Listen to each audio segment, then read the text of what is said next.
Astra Radio app. Coming up, we'll count down to kickoff on the Midway Motors Drive to the Game. The Buhler Crusaders play on 95.9 HKFM.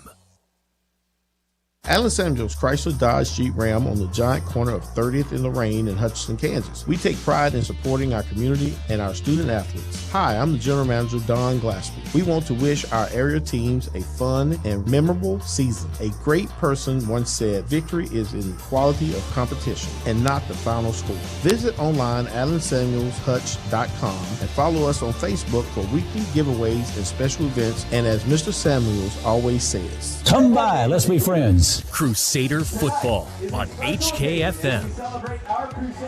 Well, a pleasant good evening and welcome to Week 7 coverage of Crusader football. It's senior night here at Crusader Stadium in Buhler tonight as the Buhler Crusaders in league play get set to host the Winfield Vikings.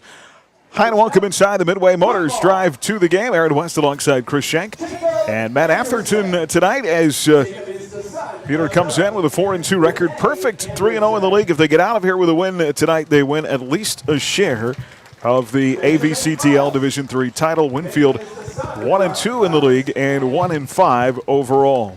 Last week, a 63-6 win at home against El Dorado. Buhler scored early and often. Matter of fact, their varsity offense scored on every series of the game. And not so much about the opponent, I think, although you never overlook an opponent, but I know really focused offensively last week on getting better at some things. Yeah, one of the things that Coach Warner really was trying to do was improve the passing game, have a very efficient night, and that's exactly what they did. Asher went 7 of 8, went over 150 yards passing, no interceptions, and so it was a very, very efficient night throwing the football. And, they just wanted to have kind of a clean game. We turned over El Dorado more and didn't have any turnovers ourselves. So, yeah, definitely Buhler made some progress as a team. Well, Asher Zachary went 7 of 8, 168 yards, 3 touchdowns. Tough part, Matt, is he's losing weapons. He lost McKay early in the year. And then Garrett Gleason went out on a defensive play out 2 to 3 weeks. And so that means other guys have to step up. Good news is he still has Landon Martinez to throw to. So they'll have to throw to some different guys tonight. Yeah, and as is always the case in this kind of situation, when that kind of stuff happens, it's just an opportunity for someone else to step up. Really interested to see what it looks like as they will, I'm sure, seek to get Dylan a little more involved in the offensive game plan.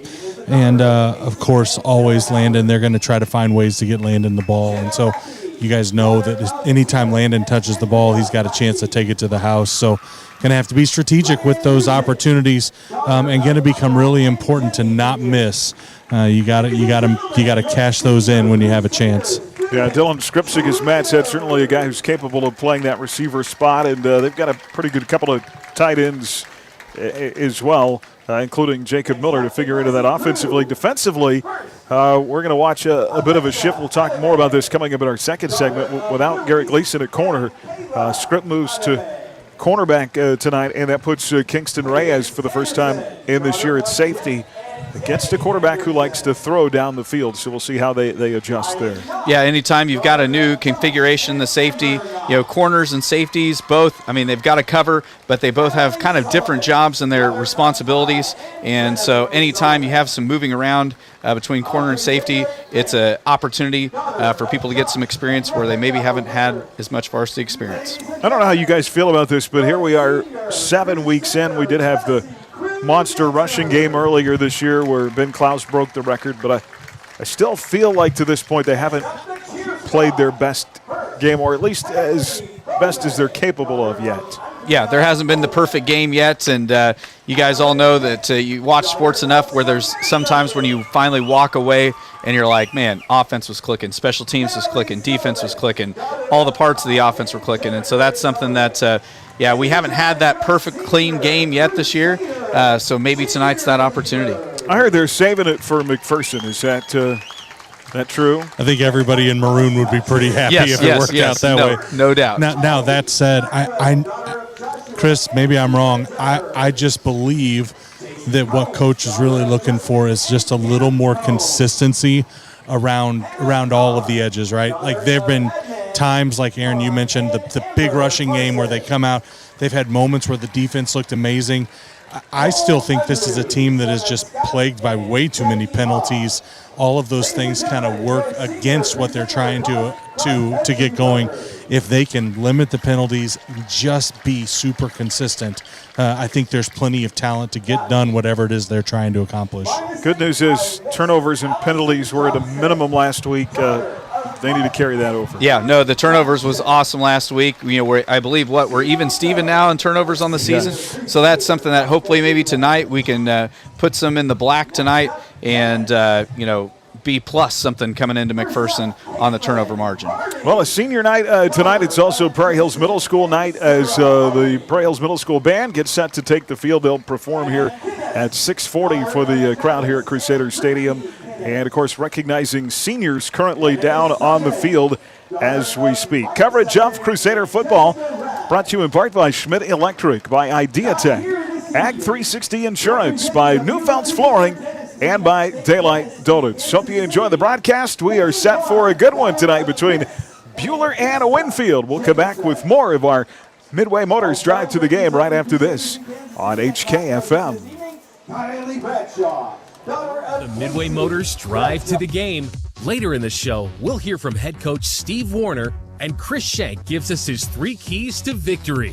The Buhler Crusaders play on 95.9 HKFM. Hi, this is Brad Patton with Wade Patton Insurance. If you know our family, we love our vehicles. Cars, trucks, motorcycles, yes, and even fire trucks. We love protecting businesses and families' home and autos, and especially classics. If you have a collector car, we'd love to protect it with a policy from Hagerty. They specialize in collector car insurance and specialize in customer service. Stop by and see us today at 6th and Main, or check out WadePattonInsurance.com. Independent since 33, Wade Patton Insurance. Farmers, turn your old equipment and materials into cash at Scrap Management Industries. Tractors, irrigation pipes, storage tanks, and more. No amount is too big or too small. Recycle it for cash with Scrap Management Industries in Hutchinson at Avenue G and Main. If you're getting ready to buy or sell land, start a building project, or have a property line in question, call Alpha Land Surveys. With over 30 years of experience, you can trust Alpha Land Surveys. Call 728-0012 or go to alphalandsurveys.com. Are you building a house? A swimming pool? Are your lights flickering? Call Schmidt Electric. That's Schmidt Electric, 960-6755. Schmidt Electric will take care of all your electrical needs. Got Spock? Isaacson Insurance Agency, 38 years in business, available 24/7 to handle all your insurance needs. Visit isaacsonagency.com or call 620-727-0653 to start saving today. Isaacson Insurance Agency, free to do what's right for you. Are you tired of your dusty or muddy driveway? APAC Kansas Shears Division is here to help. This is Derek Fees. Call us and ask us about our asphalt millings. If you are a do-it-yourselfer, arrange for pickup or delivery at your convenience. Call APAC today at 620-662-2112. Whether you need expert help with your taxes or simply have a question or two, your neighborhood H&R Block is here for you. At Block, we're committed to inspiring confidence at tax time and beyond. Call today so we can get you squared away. Crusader football on HKFM. And back here on our Midway Motors Drive to the game time for this day in Crusader history. We'll take you back to October the 17th of 2014 in a 55-21 win, and boy, night I won't forget against Hayes. Quarterback Jace Williams showed up, a highly touted quarterback that night from Hayes. You'll remember Christopher Alex Delton. Alex Delton, yes. No, Jace Williams was the class of the game, and yeah, that was a fun victory here at Crusader Stadium. Rushed for 301 yards. Dylan England had 5 touchdowns in the game, 55-21. 18th meeting tonight between Buhler and Winfield. Buhler is 17-0 all-time, including a 21-7 win last year. Series goes back, they've played every year since 2010. And again, have won those 17 in a row. In 14 of the 17 games, Buhler has held Winfield to 2 or fewer scores. You ever have that opponent that just kind of eats away at you? Kind of feel like maybe Winfield, when they come here, has that, man, we really want to get these guys. Yeah, no, it's one of those things that, the fact that Buhler has never lost to Winfield, I'm sure that's something that these guys across the way in blue and white tonight would love to be the first team to get that win over Buhler. Well, the Vikings come in at just 1-5, but they're not a bad 1-5 team. With 6-4, won a playoff game last year, and had some injuries, some youth issues. Boy, does that sound familiar, that have kind of got them off to a slow start, but their quarterback is very good. Junior Kellen Gibson, we saw him last year. He's thrown for almost 1,000 yards. He's rushed for over 300. Matter of fact, he is their leading rusher, Matthew. So another night where we've got to be wary of a mobile quarterback. Although I will say, I feel like to this point in the season, we've seen a lot of maturation out of our defensive line. Absolutely. I do. It'll be interesting to see how that his ability to move the pocket and what that does in the secondary, because we've got pieces moving around. I would remind you that the fact that their starting running back, Dane Chatham, injured coming into the game, so he is not in the backfield. Obviously, that could tend to make them a little more one-directional. And guys, if a team becomes one-directional, Coach Cole is really, in those situations, has his guys ready to tee off. In our Ag 360 Insurance Ones to Watch, contact agents Darren Eddy and Cody Moores in Edmond. Partners in your legacy. On the Buhler side, we talked about that secondary and shifting some things around without McCade, now without Garrett, against a quarterback that, like we said, has got some speedy receivers, wants to throw the ball down the field. How do they adjust to that? Yeah, it's going to be a great opportunity for some of these young guys like Kingston Reyes. He's played some varsity football, but he hasn't gotten that start. It's going to be fun to see how he adjusts. And having Skripsik back, great to see Dylan back on the field this evening. And then talk about continued maturation, Matthew. Asher Zachary has a good week. No pressures against him from El Dorado last week. Can he build on that here tonight? Yeah, I think he would love to build on that. Obviously, he was able to throw without very many people being around him last week. He had time, and we know that the thing he does really well is throw the deep ball to the boundary. That fade route, he's really good at it. I know that they're going to have to be able to throw over the middle more consistently as if they want to make much noise in the playoffs. So I would imagine they'll start trying to work on that here this evening. Well, the Vikings, their one win 2 weeks ago at Circle, 28-21. They come in averaging 18 points, giving up 31.2. -4 in the turnover category this year. They've put up a decent amount of points, 20-plus the last 3 weeks, but they've also given up a ton of points as well. They don't block very well up front, struggle to run the ball, really. Kind of falls on the shoulders of their quarterback, Kellen Gibson. Peter Winfield is Prairie Hills Middle School Marching Band is performing here at midfield before the game. Tonight we'll take our timeout. Come back, we'll hear from Coach Warner. We'll send you out with a little middle school marching band sound as we get ready for Coach Warner next here. The Midway Motors Drive to the Game on HKFM.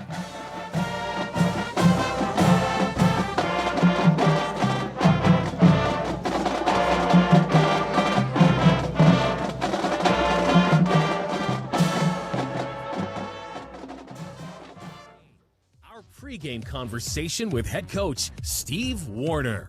Stream Crusader football on your smartphone with the Ad Astra Radio app. Buhler Crusader football on HKFM. Hi, this is James with IdeaTech. We love bringing internet freedom to the residents and businesses of Buhler. IdeaTech is a proud supporter and the preferred internet provider of the Buhler Crusaders. As the Crusaders know, speed wins. We back up our lightning-fast internet with a customer-first philosophy. That means you will talk to a live person from our office in Buhler when you call in. If you're not already a customer, go to ideatech.com and click on Check Availability. Or you can call us at 620-543-5000 to inquire more about our services. The Medicine Shop's We Are Hutch tagline is real. All 4 of our pharmacists went to Hutch CC, and all 4 graduated from Central Kansas high schools, Hutch High, Buhler, Inman, and Larned. Also, all 4 Medicine Shop pharmacists graduated from KU School of Pharmacy. We do our shopping in Hutch, and we spend money with local businesses whenever we can. The Medicine Shop gives to local charities, so when you see the delivery cars and billboards, We Are Hutch is genuine. And back here on our Midway Motors drive to the game, time for pregame thoughts from head coach Steve Warner.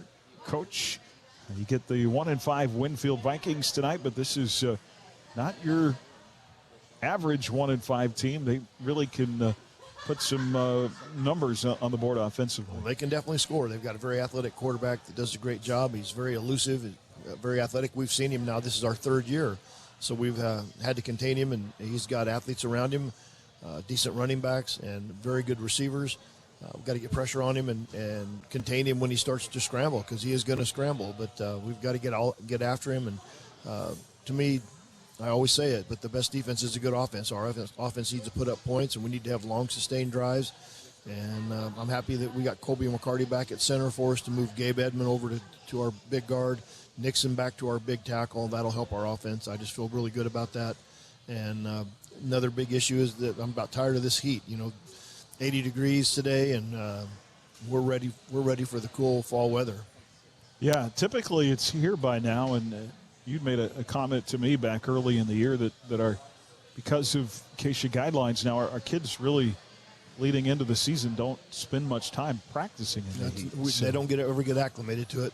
And now, at least now, when it's 6:30, the sun will be behind the cloud or down, and it'll be definitely cooler, and it cools off so much faster than it does in the summer. But still, when you're out there warming up and it's 80 degrees, you definitely feel it.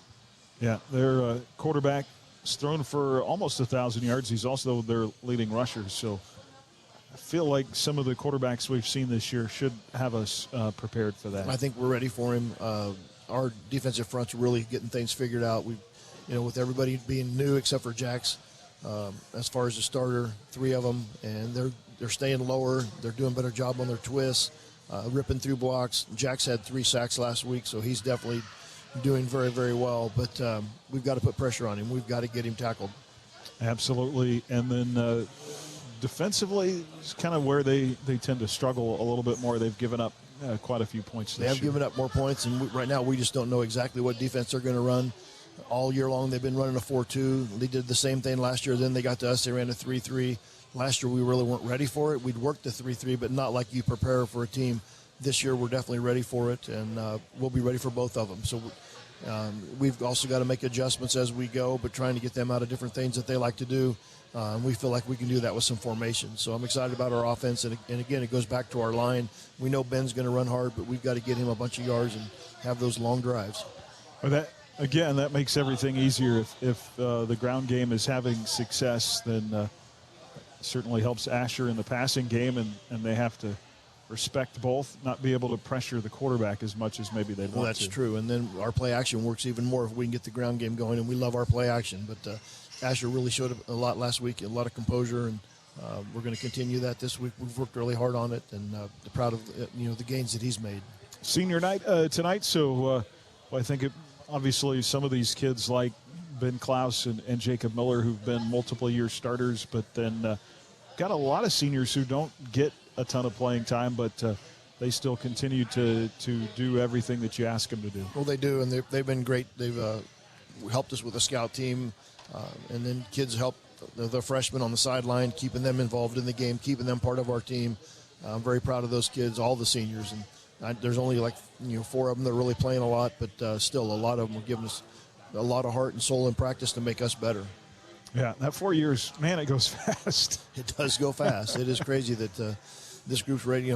This year went fast too, let alone the 4 years. But this year, I can't believe we're already in Game 7. Yeah, sure you had those thoughts as a dad too. My junior now about to be a senior as we go through things. And it's in the back of my mind, man, I'm not going to get to do some of these things with him for very much longer. Right. So, well, then they go to college, and then eventually you'll have empty nests, and that's not fun either. But you get used to it. They come back, right? Oh, yes, they do. All 3 of mine did come back, in which we loved every minute of them being back. So I can't complain about that. We love having the kids, now grandkids around. And I hear the grandkid gig isn't too bad either. It's a pretty good gig. It's pretty fun. All right, Coach. Well, we wish your team best of luck on the field tonight. We'll talk to you after the game. Thank you. That's pregame chat with head coach Steve Warner, and we're back with more right after this. You're on the Midway Motors Drive to the Game on HKFM. Midway Motors, for every mile of life. Aaron West and Chris Shank bring you Crusader football Friday nights at 6:30 on HKFM. This is Darren Eddy with Ag360 Insurance in Inman. For years, we've been known for our great service with our ag customers. But did you know we can handle your family or small business insurance needs as well? We would love an opportunity to sit down and visit with you about what we can do for you. As an independent agency, we can shop different coverage options for you. Stop by our office on Old K61 in Inman or give Cody Moores or myself a call today at 620-585-2128 or check us out online at ag360insurance.com.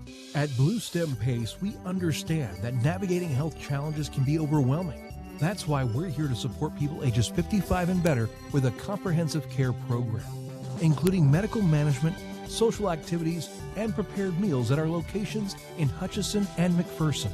Let us partner with you to manage your complex medical issues and help you live well at home. Call today at 844-588-7223 or visit bluestempace.org. Crusader football on HKFM.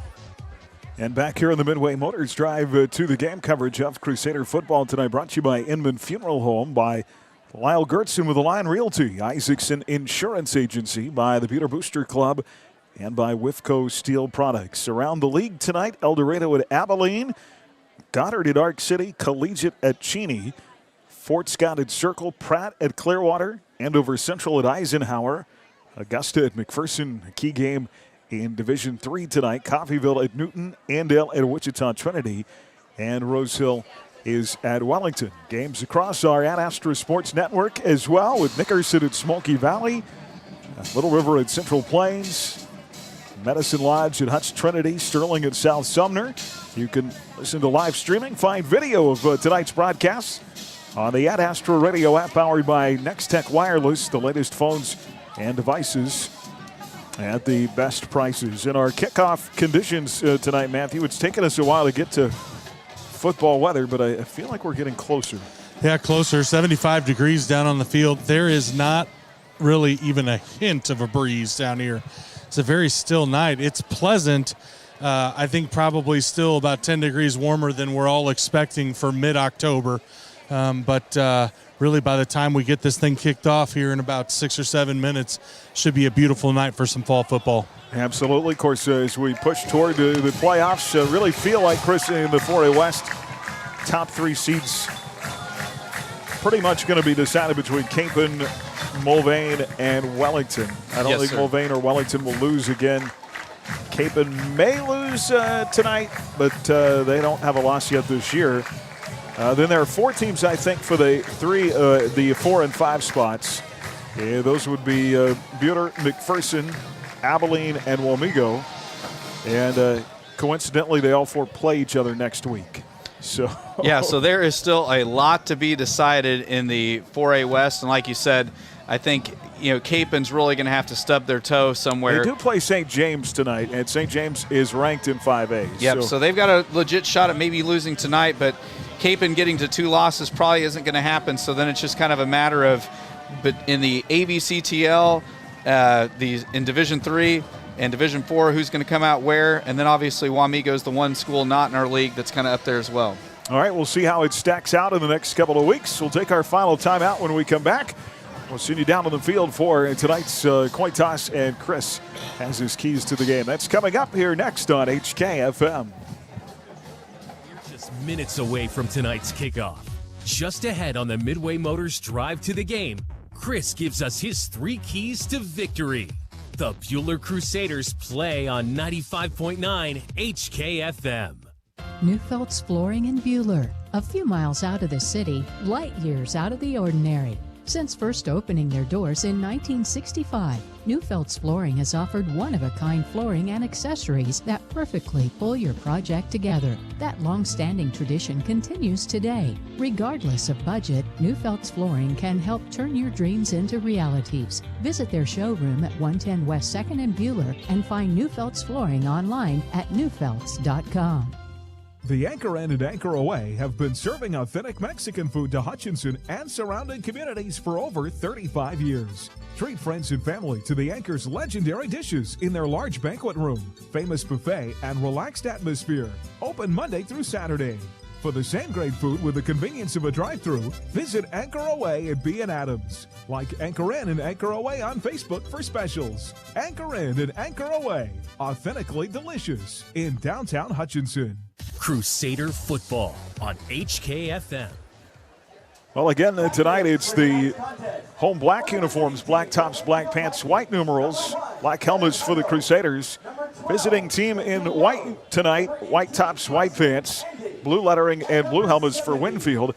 And just like tonight's teams, I Need a Clingers can help you look like a winner. It's where to take your clothes. Crusaders and the Vikings in Division 3 tonight. We're just about set for the kickoff. And let's send you down on the field for tonight's opening instructions. You guys only talk to your team, all right? So Winfield's the visiting team. You're going to call the coin flip. There's my coin. There's tails. There's tails. There's heads. There's heads. What are you going to call? Tails is the call, gentlemen. I'm going to let it fall right here, okay? And in his heads, you won the coin toss. You like to kick, receive. You chose to defer. You guys want the ball? Okay, what end do you want to defend? And kick that way? Well, guys, Buhler wins the toss and is standard practice. They're going to defer to the second half. They will defend the south end zone, so it'll be Winfield's ball to start the game. All right, Kristen, how about some keys to the game? All right, I think number 3 tonight, aligning correctly. Coach Warner talked this week that Winfield is going to throw more formation combinations at us than anybody else we faced this year, so the defense lining up correctly, and especially with a couple new guys in the secondary, that's going to be important. I think number 2, stopping Gibson. Kellen Gibson's their leading rusher. He's a guy that can throw it downfield. They've scored almost 28 points in the last 3 games, so this is a dangerous offense if Kellen Gibson gets going. And then I think finally the number 1 thing tonight, that good, complete, clean game. We haven't quite had it this season. Maybe tonight's the night that we win the turnover battle, eliminate those dumb penalties, and have that big, complete game. No turnovers. Yes, turnovers are bad news. Yes. Tonight's Heartland Wealth Strategies starting lineups for the Crusaders. Coach Cole's 4-3 defense up front. The defensive ends, Lane Burkhart and Jack Spratt. The tackles, Jacob Burklow and Noah Hayes. The linebackers, Asher McConaughey, Jackson Rumbaugh, and Max Harmony. And that realigned secondary, the safeties, Jacob Miller and Kingston Reyes, Lana Martinez and Dylan Skripsik at corner. Kellen Gibson is the junior quarterback for the Vikings. He's thrown for almost 1,000 yards, 5 touchdowns, and 4 INTs. He's also their leading rusher, over 300 yards a game. Dame Chatham, starting tailback, not out there tonight, injured last week. And so they'll go with some younger guys in the backfield. A couple of really dangerous receivers that we'll talk about as we go throughout the game. On the outside, good size in Evan Hutto and Eli Tagg. Vikings 54% run, 46% pass this year. I'm just telling you that number is going to go the other way before the night's over. Yeah, they are going to try to throw it all over the yard tonight. Not many teams have been able to run the ball successfully on Buhler. So the one thing about that, too, hopefully the secondary can make them pay, get some turnovers this evening that way. And as Chris alluded to, they move personnel around a lot. So a lot of different formations that they'll throw at that defense. But that's why our guys are so sold on the 4-3, because it can be very versatile. Yes, it is an incredibly versatile defense. It's the kind of the traditional base defense, if you will, and it's able to be flexible to defend against the pass. Also, a very sturdy defense as well. All right, hope you enjoy it. Aaron West, Chris Shag, Ben Atherton here from the Allen Samuels broadcast booth on senior night at Crusader Stadium. And Nathan Wells will get set to kick from the 40 toward the north end zone. And the Winfield Vikings have Evan Hutto and company back inside the 10 to return this kick. Winfield 1-5. Losses on the air to Ark City, Labette County, Augusta, McPherson, and Wellington. 6-4 last year under longtime head coach Monty Lewis.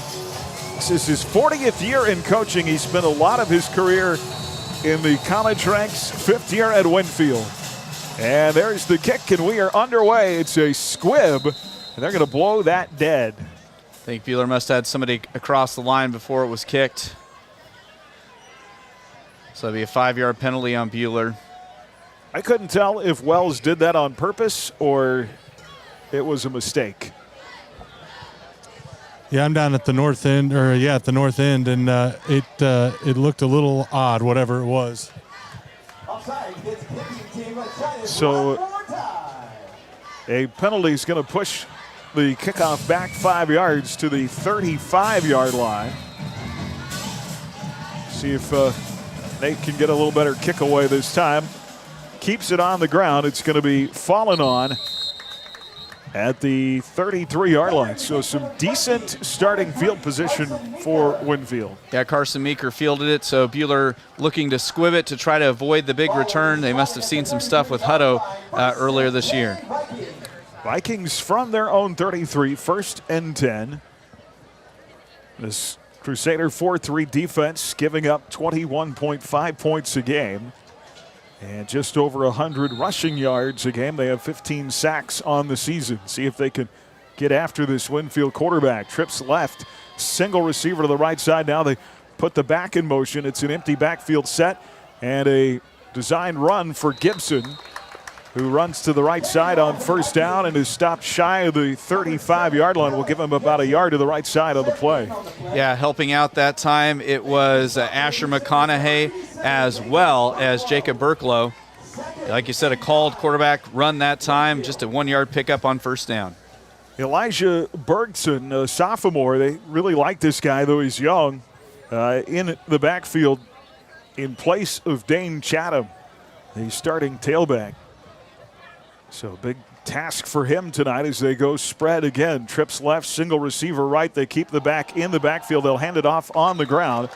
Right side, no gain. So 2 runs have netted a total of 1 yard as Bergson got his first carry, and it'll be 3rd down and 9. Asher McConaughey in on another stop for Buhler. So 2 plays, 1 yard gain total. Good start for the Black Knights.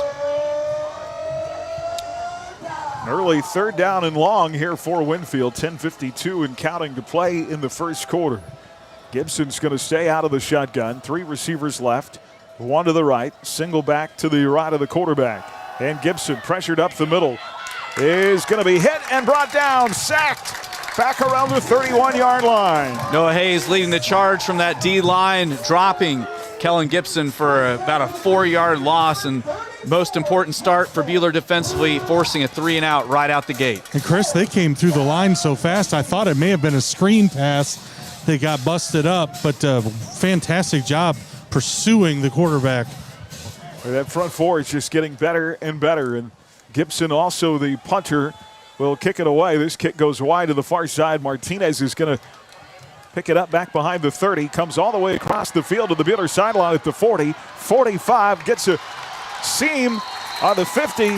Good block on the edge into Viking territory, and that's the ever danger of letting Landon Martinez get the ball on a kick return, as he really did a nice job coming all the way across the field and getting into Viking territory. Well, Matt and Aaron, you guys know there's a lot of return guys at any level of football. If you see them try to take the ball from one side to the other, you start going, no, no, no, no, no. Landon Martinez so fast, he did that and successfully had a massive return. So they will start at the Winfield 40-yard line. Asher Zachary, the junior quarterback, out of that I formation. He's got Harmony and first play of the series carry. He's got Harmony and Klaus behind him.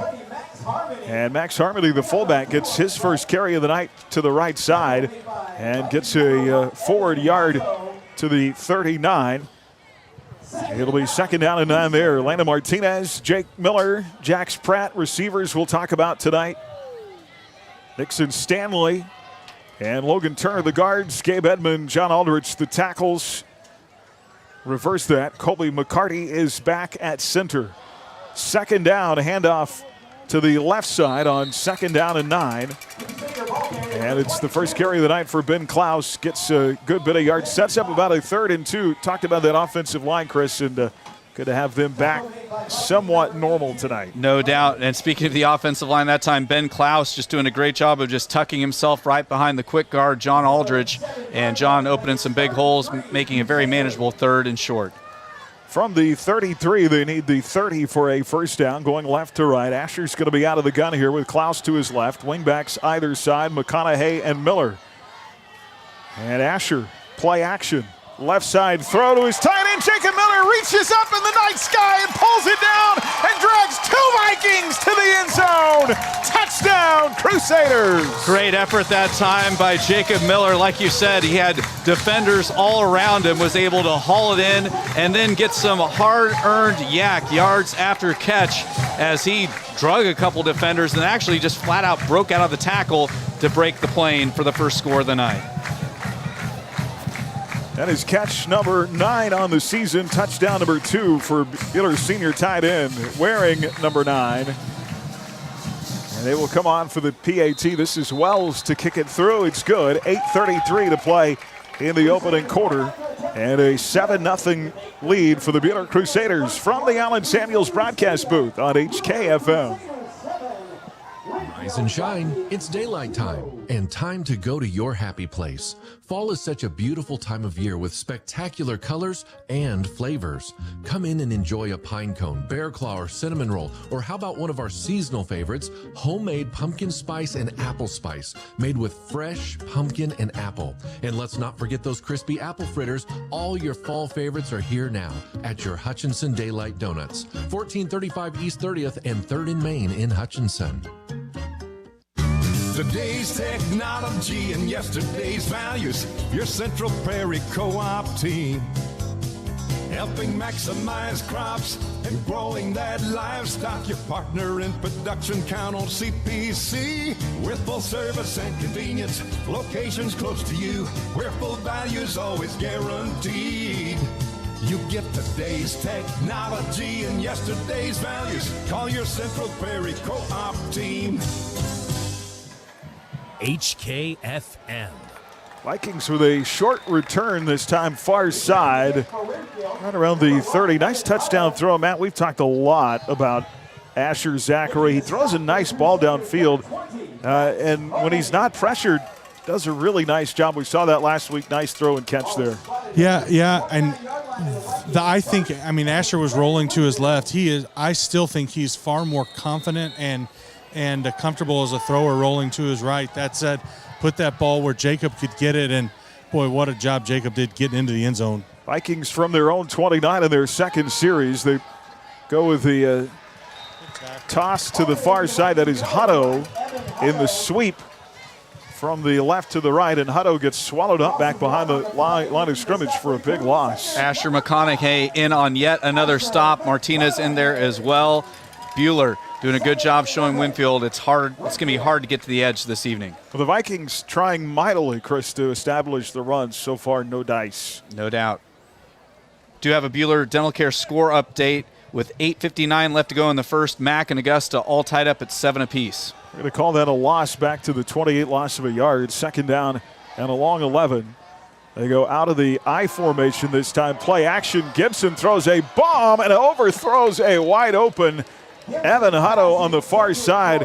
Kellen Gibson is going to want that pass back because Hutto had burned 2 defenders up the far sideline deep into Buhler territory. Wide open. You're going to see why Hutto had almost 300 yards receiving against McPherson. He has some speed, and he got behind the Buhler secondary. And, if Gibson had any more touch on that football, that might have been 6. Instead, it's overthrown. And it'll be 3rd down and 11. Gibson out of the gun, trips to the right, wants to throw, looking over the middle. Now being pressured, he's going to take off with it and be stopped well shy of the first down. Gets across the 35, up to the 33-yard line, and that brings up another Viking 4th down. Jacob Burlow in on the stop that time. So he gained back a few of the yards they lost back on first down. So it's a more manageable 4th down, but Winfield's going to line up to punt. Forward progress stopped up at the 34 for a gain of 5. And Gibson is going to have to punt it away here. Low line drive kick. Martinez is going to take it at the 31 on the Viking side of the field. Doing a little dancing around, made one guy miss. And then gets shoved out of bounds to the Viking sideline up across the 45 and about the 46. But still great field position for Buhler. If your worst field position of the night's the 46-yard line, you take that all night long. Guys, back to that last possession. I think that busted coverage on that second down play is one of those things that they're going to have to work through as they're dealing with a shift in the secondary.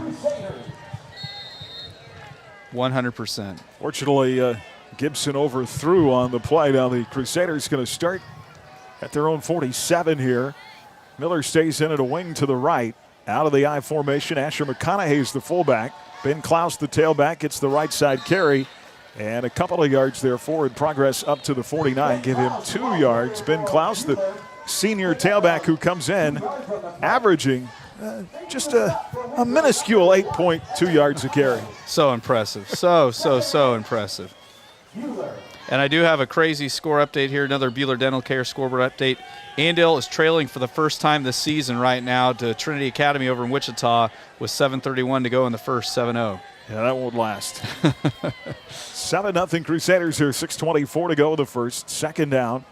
And they're going to keep it on the ground out of the eye. Big hole the right side. And, boy, Ben might still be running had he not slipped. Trying to make a cut around a defender. Slipped and tackled himself up across the Viking 45 at the 44. But it is enough, is it? Going to be close. They're going to mark him just shy. I mean, it looks to be about a yard or less, but the turf monster or the 45-yard line, one of them got the best of him. He was breaking down as Evan Hutto was approaching him and just lost his footing. Needed to get almost to the 43. They mark it to the right hash mark of the 44, where it'll be third down and a yard. 2 receivers left. The offset eye here. McConaughey and Klaus behind. Asher Zachary, they'll give it to Ben. Off tackle to the far side, and he gets pushed all the way to the edge. Somehow turns the corner. What a job by Ben Klaus to not be denied. He should have been shut down for a loss on that play, but Klaus turns it in to a First National Bank first down.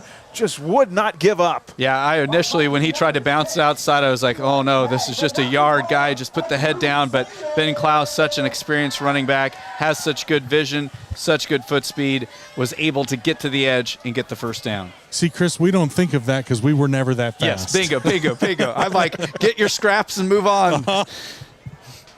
So first down here, Asher Zachary is coming to the sideline. They've got a wildcat look. Jacob Miller's going to go in the wildcat look with Klaus to his right. And pitch it, Harmony, the fullback, coming across the formation's got a big hole to the right side. And across the 20 has another First National Bank first down. They lined up Harmony at a slot receiver position, came across the formation, got the pitch, the underhanded toss from Miller. And that's a nice play. And my football nerdery, that is actually passing yards there because it's a push pass. So Jacob Miller gets some passing yardage right there on that little underhanded push pass to the cutting Harmony. Good blocking on that right side, too. It'll be 1st and 10 at the 14. Asher Zachary back in. They're going to put Martinez in motion. It's a sweep play to the left. Landon Martinez at the 10, at the 5. Diving for the pylon. Did he get in? Oh, they're going to mark him just short. Mark him out near the 1. Guys, there's also a flag right at the line of scrimmage. Oh, rats. There's a flag back at the 14-yard line. They're going to say he stepped out at the 2, but we'll see what the penalty is here. Likely coming back. Boy, Martinez stretching for that pylon, just couldn't quite get there. They do call a hold on the offense. There's one of those pesky penalties we've been talking so much about. Yeah, here we were talking so much about it when we got the offsides penalty right off the opening kickoff. You're like, okay, hopefully that's not a sign of more to come, but I believe just Buhler's second penalty of the night. So that'll push him back to the 24 and make it first down and 20 here. They go back to the eye. Miller, the wing, in motion this time, left to right across the formation. Here's Klaus on an inside run, and he'll get forward progress up to the 21. So only he picks up 3 yards there, and still in the second down in a long situation here. Yeah, the good news for Buhler is they can get a first down without scoring. So if Buhler crosses the 5-yard line, they'll have a 1st and goal. But, yeah, you don't have to get back everything after a penalty on one play, but hopefully we can have a good gain here on second down and make third down a little bit more reasonable. 4:19 to go here in the first quarter. 7-0 Crusaders on a 2nd and 17. Out of the eye, Asher wants to throw. 3-step drop, being pressured. He's going to be sacked. Right in the middle of the line. That play was blown up, and Asher Zachary hit hard back across the 25 of the 27. Yeah, Jeremiah Lang came pouring through the line, and he's a big fella. The 6'1", 285-pound defensive tackle really didn't get impeded all the way until he got the sack on Zachary. Well, they have some good size on the defensive line. You talked about Lang, 6'1", 285. That's a strong dude. Yes. Guys, Asher's checked out, so Jacob will be running a quarterback this play. So Jacob Miller back in. They go with a bunch formation to the right side. 3 receivers to the right side of the line. Klaus stays in at tailback. This is a throwing play, and now Jacob's going to take off with it. Finds a hole in the middle of the field at the 20-15, and he's dragging guys down to the 10. Jacob Miller in a busted play. Decides to take off and gets a chunk of yardage. He doesn't get the first down, but he gets all the way to the 10, setting up a 4th and about 5. And Buhler's going to bring the field goal unit on, but great effort that time by Jacob Miller, making something out of the broken play. Jacob Miller looking to pass for the first time this year, did not find what he wanted, and so he took off. Once he gets going, he's hard to stop. No doubt. So this, I believe, will be Wells on for the kick. 27-yard try. 27-yard try. Oh, it is wow. up and wide right. Just no good, wide to the right. Nathan Wells now 1 of 3 on the year. So the Vikings hold on defense. Guys, there was some sort of timing problem on that snap. I think Bryson did everything he could to get that hold down. Just couldn't quite get it down fast enough. So the Vikings trailing by a touchdown with 2:34 to go here in the opening quarter. Will get the ball back at their own 20. Well, you want to know why that drive stalled. Penalty. Penalty, yes. Buhler had everything clicking, and the penalty got him off schedule down and distance-wise. Gibson's bracketed by 2 backs in the backfield out of the gun. They'll hand it off. Right side run. A hard run by the tailback. Not much there for Bergson, as the Vikings have found little running room here in this first quarter so far. Gets back to the 20, and that's it for no gain. Another play made by Asher McConaughey. He is having a big night defensively for Buhler. Feels like it's just a matter of time before they start trying to move Gibson around in the pocket to give him some space to find some throwing lanes. Vikings break the huddle, 15 of the play clock, 2:01 in the first quarter game clock, trailing by a touchdown, 7-0 Crusaders. Gibson out of the gun with the tailback to his left. Steps up in the pocket, now scrambles to his right. Breaks out of a tackle along the far sideline. Dives for the first down across the 30. And we'll see where they spot it. He's going to get the first down. That is going to be Winfield's first down of the game at the 31-yard line. Well, we get so accustomed to watching guys on Saturdays and Sundays maybe slide. That time, Kellen Gibson just flat put his head down and threw himself across the line to gain. You know, it's interesting. Several times when he's dropped back to pass, he is not waiting very long. He takes off in a hurry. 1st and 10 here from the 31, under center now. Play action. Gibson being pressured. He's going to take off again. Middle of the field, hit hard. Shy of the 40-yard line. He got smacked to the turf. Well, I don't know that I like my quarterback taking some of those shots. Shy of the 40 at the 39.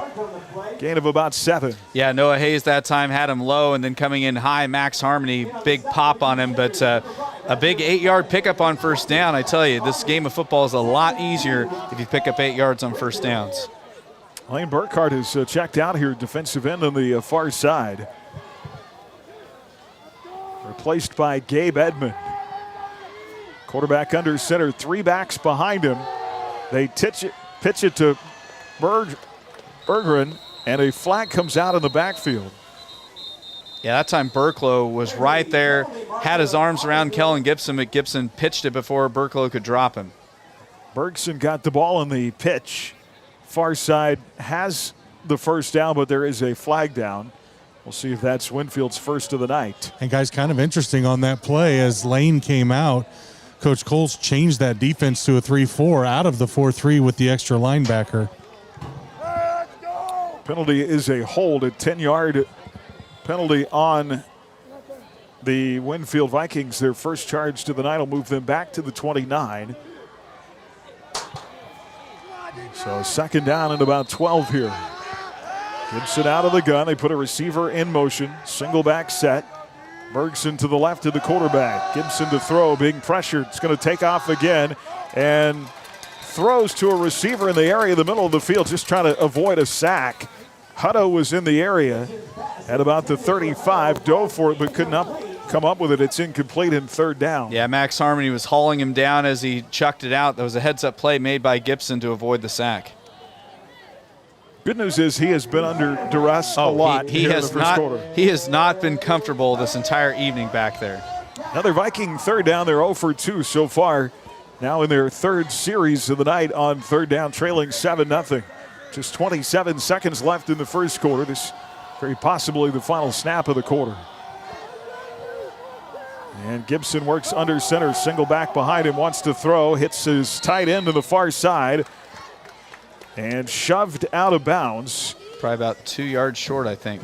Looks like Spencer Lowe, who catches it over on that far side, is going to be short of the third down by a yard or two. And wow, actually they're going to give him kind of a spot that's a rough spot. Yeah, no kidding. Because when it was only looking like a 2 yard to go, I figured this might be go time for Winfield, but yeah. They mark it back at the 36, and so Vikings will definitely punt here. Trailing by just a touchdown. Lana Martinez, I guess to keep it out of Martinez's hands, you just kick it out of bounds. That's what you do, far side.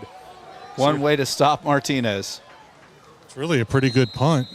You just aim at the stands on the far side of the field. Yes. Well, another Buhler Dental Care scoreboard update. Mac and Augusta all tied up with 3:54 left to go in the first, 14 all. So the Vikings, 3 series, 3 punts. Buhler's going to get this back with 15 seconds on the first quarter clock. And they will have the football from their own 28-yard line. Worst starting field position of the evening for Buhler. Offset I, 2 receivers right side. Hand off to the fullback, the inside carry by Harmony. And he dives across the 30 up to the 32. That'll be the final play, gain of 4. As our first quarter will come to an end, we've got an injured Viking down on the field. 7-0 Crusaders leading after 1 on senior night from the Allen Samuels broadcast booth on HKFM. Even trying to enjoy a fun event can be difficult after the loss of a loved one. Unanswered questions, feelings of stress and grief are only natural. As the owner and director of Inman Funeral Home, I bring over 25 years of experience bringing comfort and empathy during time of loss. Rely on me to guide you through all aspects of planning a funeral service with compassion, dignity, and respect. I'm Athena Johnson with Inman Funeral Home. Find me at inmanfh.com. Got hail damage? Let Hutch Auto Body take it from here. Hutch Auto Body makes it easy with expert paintless dent repair, backed by a lifetime warranty. Locally owned, community focused, and committed to giving you first-class service from start to finish. When storms roll through, count on the shop that's here long after they're gone. Hutch Auto Body in downtown Hutchinson, where quality, service, and community come first. HKFM. Rafael Ecott, one of the Vikings receivers, is the injured player and not putting any weight at all on that right leg as he goes to the sideline. Yeah, it's a tough loss for them as he's one of their big guys they have on that D line, 6'3", 220. He's a pretty big fella out there. It'll be second down here for the Crusaders from the 32. This is Ben Klaus on the ground, right side, 40. First National Bank, first down up across the 45. Nice hole on the right side that time at a burst of speed. That'll mark him down at the 45. Ben Klaus on the run. Yeah, Ben Klaus didn't have a defender even put a hand on him until he was past the line to gain. Good hard run and good blocking up there for Ben Klaus and the Crusaders. First and 10 up at the 45-yard line. Buhler's last drive into Winfield territory. Stalled out on a penalty. They missed a 27-yard field goal. Offset I, 2 receivers right. Zachary under center. This is Harmony again, the fullback. Gets hit, bounces off an initial tackle, and falls forward for a couple of yards to the 47 before he's brought down on that inside run. So now with Buhler facing second and maybe 8-ish, probably a passing situation. Let's see if Buhler can continue to build off that success that they had back on the first scoring drive. Kind of doinked off one guy and got tackled by another. Second down, long 7. Zachary under center will take it from McCarty. Pitches, and they find Klaus right at the line of scrimmage. Nothing there on the right side. And Buhler's going to be third down and long. Yeah, it was the nickel back, Spencer Lowe, one of the senior secondary members, coming up and making the stick as they drop Klaus for a short loss. And actually lost a yard on that play back to the 44-yard line, so third down and 9 here. They're going to stay in the eye. 2 receivers, one right is Martinez. White to the left. And Asher wants to throw, stepping over to his left, throws over the middle. Boy, that was a dangerous pass. Dangerous pass intended for Jax Pratt, the tight end. And that could have easily been picked off. It's going to be fourth down. Yeah, Carson Meeker providing the coverage that time for Winfield, and going to force Buhler to punt the football away. And something going back to last year, if you remember, this game was 0-0 at the half. Winfield, for all their struggles record-wise, they've got some kids that want to play football. They gave up 46 last week to Wellington, 46 2 weeks ago to McPherson. Just 7-0 here, 10-11 to go in the second quarter. And Dylan Skripsicle punted away. It's going to be picked up off a hop of the 25, and then the return man shoved backwards. See where they stop forward progress here. He got popped pretty good on the far side. They give him to the 30-yard lines where the Vikings will take over. Yeah, Wells and Burklow, some of the guys in on the stop. You mentioned it. Hutto kind of had to wait for it to bounce around a little bit, picked it up, had a good head of steam, but got decked pretty quick after fielding it. The punt actually checked up. There's really no reason to pick it up and get yourself popped at that point. Would have been really about the same result had he just let Buhler down the ball. Mark it at the 25. Vikings left to right. 2 backs bracketing the quarterback out of the gun. This is Gibson, the junior quarterback. Hands it off to Bergson, and he gets tripped up after a short gain to the 27-yard line. And there's been little to no running room for Winfield here in this half. It'll be second down and 8. Yeah, and on the stop that time for Buhler was Jackson Rumbaugh, Mike linebacker, making the stop after a couple-yard pickup. Clock continues to run here, 9:36 to go in the half. Crusader football brought to you by NF Insurance, by Community National Bank and Trust, Pleasant View Home by Hutchinson Zoo, and by Scooters Coffee. Trips right, now they put Hutto out of the slot, right to left in motion. And Gibson's going to throw this out of bounds. And man, that thing nearly crossed the track, and a flag out.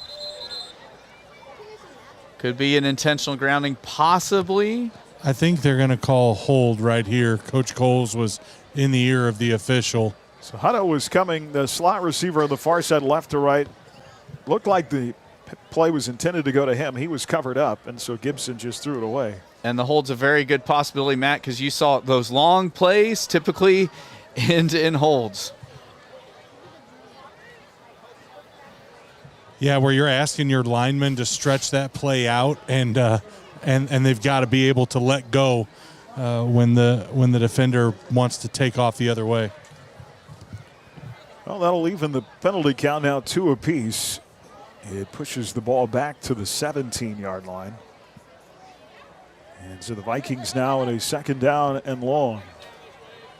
Well, and Gibson, he's a scrambler, so his guys have to really hold up out there for a while. Trips right, single receiver left, single back set, Gibson out of the gun. Scrambling to his right, wants to throw upfield. Hits the receiver closest to him at the 21. First catch of the night for Eli Tagg. And then he's driven out of bounds right close to the original line of scrimmage at the 25. Great job by Jackson Rumbaugh closing the space out and dropping him after he made that little catch underneath. Eli Tagg and Evan Hutto both came in with over 300 receiving yards on the season. Yeah, both have a little height. Hutto's 6 foot, Tag 6'3". Both very athletic, quick, shifty receivers. They've each only caught one pass, though, so far tonight. So it's 3rd down and 10 here. Empty backfield set, 5 wide receivers, and the ball's batted down at the line of scrimmage. Incomplete. Boy, Noah Hayes fired up after that play. 4th down. Well, Matt, there's the screen pass. That was definitely a screen as the whole world just was caving in. I felt like that was one where the Winfield offensive line needed to hold the block just a second longer. No doubt. You can't just lay them straight through. You got to give somebody time to get out into the flat and get turned around. Gibson's going to have to punt it away again. Just does get this kickoff from the 15. Here's Martinez from the 40. He's got wheels. There he goes again from one side of the field to the other to make a defender miss. Gets himself into Viking territory yet again. Up across the 45 to about the 43. I almost felt a little bit sorry for Braden Sutton, who's one of their best defensive players. He's 6'3", 220-pound senior, and trying to tackle Landon Martinez in space, that is not a matchup where Sutton's going to have much of a chance. Yeah, the last place he wants to be is on an island. Yes. Yeah. All of Gibson's punts have been to one sideline or the other. It's kind of interesting where they've been lining Martinez up to return those from. And he's done a nice job so far. 1st and 10, Buhler from the 43, still 7-0, 8:06 to go in the first. Out of the eye, this is Klaus on the ground, breaks out of a tackle, and's got some space, one man to beat, and drug down. A touchdown-saving tackle of the Vikings up at the 25-yard line. Carson Meeker's going to feel that one tomorrow as he tried to break down, tried to be low. He's 5'11", 145 pounds. And I tell you what, Ben Klaus just decided I'm winning the pad level battle and just ran right through the kid. And Braden Sutton, senior defensive lineman, saved a touchdown. It is a First National Bank first down at the 25. Buhler nearing the red zone. 1st and 10, right to left from the left side hash mark, out of the eye. It'll be Klaus, the second guy through the hole to get the ball. Far side 20, 15, 10, 5. There he goes. First touchdown of the night. Klaus to the house for 6. Touchdown, Crusaders. And that play was blocked so well. Once Klaus got about 10 yards upfield, there wasn't a Winfield Viking that had any sort of a shot angle-wise to catch him. That's the second time in the first half that they've gotten a good gainer on counter trap. That trap block is working well tonight. Ben Klaus with his first touchdown of the night. Rushing touchdown number 15 on the season. This will be Fletcher Westfall now as they're rotating kickers again tonight. And they get it down, kick is up, and kick is good. 7:27 now to go in the second quarter on senior night. 14-0 Crusaders on HKFM from the Allen Samuels broadcast booth. Crusader fans, this is Lyle Gertzen, proud alum of Buhler High School and game day voice of Crusader football and basketball. I am honored to support Crusader athletics and academics. As your full-service real estate agent with Align Realty of Hutchinson, I bring over 30 years of experience in appraisal and real estate, ready to assist you with all of your real estate needs, finding homes for buyers and buyers for homes since 2013. Call or text me, Lyle Gertzen, with Align Realty, 620-899-4211. It's back. Mennonite Friendship Community's Evening at the Birch. Make sure to mark your calendar now for Tuesday, October 28th. This fun-filled evening will feature Larry Hatteberg of Hatteberg's People and will also include a delicious meal, music, and a silent auction full of treasures. Proceeds go to the renovation of our South Wing. For more information or to get your tickets, check out mennofriend.com or call Susan Nisley. Mennonite Friendship Communities, enhancing the quality of life. HKFM. Crusader football tonight brought to you by Heartland Wealth Strategies. Dix Phillips 66, Hutchinson Regional Medical Center by the Hub and by Agri Center. And Wells this time squibs it to the near side. Taken short of the 25 at the 23-yard line and 0 place to go for Corbin Benavides as he is tackled after about a yard. McConaughey and Reyes both right there to drop him pretty much right after he fielded it. At the 25, Vikings will take over on Their next drive, 14-0 Buhler leads. Got another Buhler Dental Care scoreboard update at the end of one. Augusta leading Mac 21-14. Gibson out of the gun. 2 receivers left, 1 right. 2 back stay in. This is Bergson trying to get to the edge on the far side. Gets a good block. And then speeds his way upfield. Hutto gave a good block on the far side that time. And finally taken down across the 30 at the 33. Yeah, Dylan Skripsik, the corner on that side, was the guy getting blocked by Hutto, and almost looked like maybe he got blocked in the back, but valiant effort there by Hutto, springing that for an 8-yard gain. Gain of 8 for Bergson. It'll be 2nd down and 2.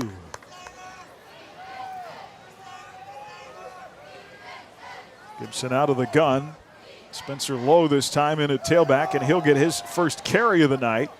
And breaks out of a tackle, has enough for the first down on the right side across the 35. And up to the 37, it'll be 1st and 10 Vikings. Another defensive play, another tackle made by Asher McConaughey. It's going to be really interesting to see at the half how many tackles he has. He has been all over the tackling charts this evening. It might be just their 2nd first down in this half. 6:28 to play here in the 2nd. So 1st and 10 Vikings. So they'll come to the line with 15 on the play clock. 6:20 here in the 2nd quarter. Gibson out of that shotgun, wants to throw, has his man far side. That is Tag, and he is surrounded and brought down immediately shy of the 45 of the 44. So they're starting to go with more of that 2-back set now, trying to give Gibson a little extra protection. Yeah, and that time you saw Matt Jackson Rumbaugh just flat ran over. I mean, there was a blitz and just obliterated. He helped alter that throw, I really feel like, even though he didn't get there in time. Chris, aren't you a little surprised they've been really pretty disciplined to try to get the run game going? Yes. I thought they would come out and spread it around a little more. I think so much of it, Monty Lewis, he's an experienced coach, and he knows in the game of football, especially in Kansas, you got to run to win. They're going to throw on 2nd and 4. Somehow gets away from a sack. Gibson eludes 2 Crusaders, now coming to the near side. And McConaughey will eventually take him down, but he should have been down for a big loss. Made Jackson Rumbaugh somehow miss, got away and got some yardage. And matter of fact, they say a good spot, enough for the first down. Yeah, so Winfield has a little momentum right now here on this possession. This is at least their, 2nd or 3rd first down on this possession? Boy, Buhler had him dead to rights, but he's so elusive. Good runner in the backfield, got away from that sack and got the first down. Works out of the gun here with the tailback to his left. Wants to throw far side, and it's complete. They're finding some things that work. That's another first down. Catch by Benavides over on the far side, and he is slow to get up. He got popped at the 40, and is going to eventually get up, but very slowly. Well, I tell you what, Gibson's doing a great job of getting the ball out quick. That time they went with the trip set to the left. They rolled Gibson to his left, found one of the drag routes underneath, and was able to pick up the first down by the nice pass to Benavides. Farthest downfield tonight, the Vikings have been at the Buhler 39-yard line. They've got another 1st and 10. 4:39 and counting to go here in this first half. And they're going to keep it on the ground, an inside run. Just a quarterback sneak that time, lined up in the old full house or T formation, kind of went with a quick count and just tried to surge forward and picks up about 4 yards on that QB sneak. It's up to the 36, we'll call it a gain of 3. Vikings with just 2 winning seasons in their last 11. But their offense has been clicking as of late. They averaged only 9 points a game in their first 3 weeks, 28 points a game in their last 3. Empty backfield set here. They're going to put Benavides in motion on a 2nd down and 7. And a flag out at the snap. Gibson's going to take off with it. Don't know that it's going to matter. McConaughey's going to bring him down after a first down across the 25, but surely that's coming back the other way. It's going to be an illegal shift, I believe, on Winfield. Yes. And I think the reason it might have been was the man that went in motion was needed to be on the line to have enough guys on the line of scrimmage, perhaps.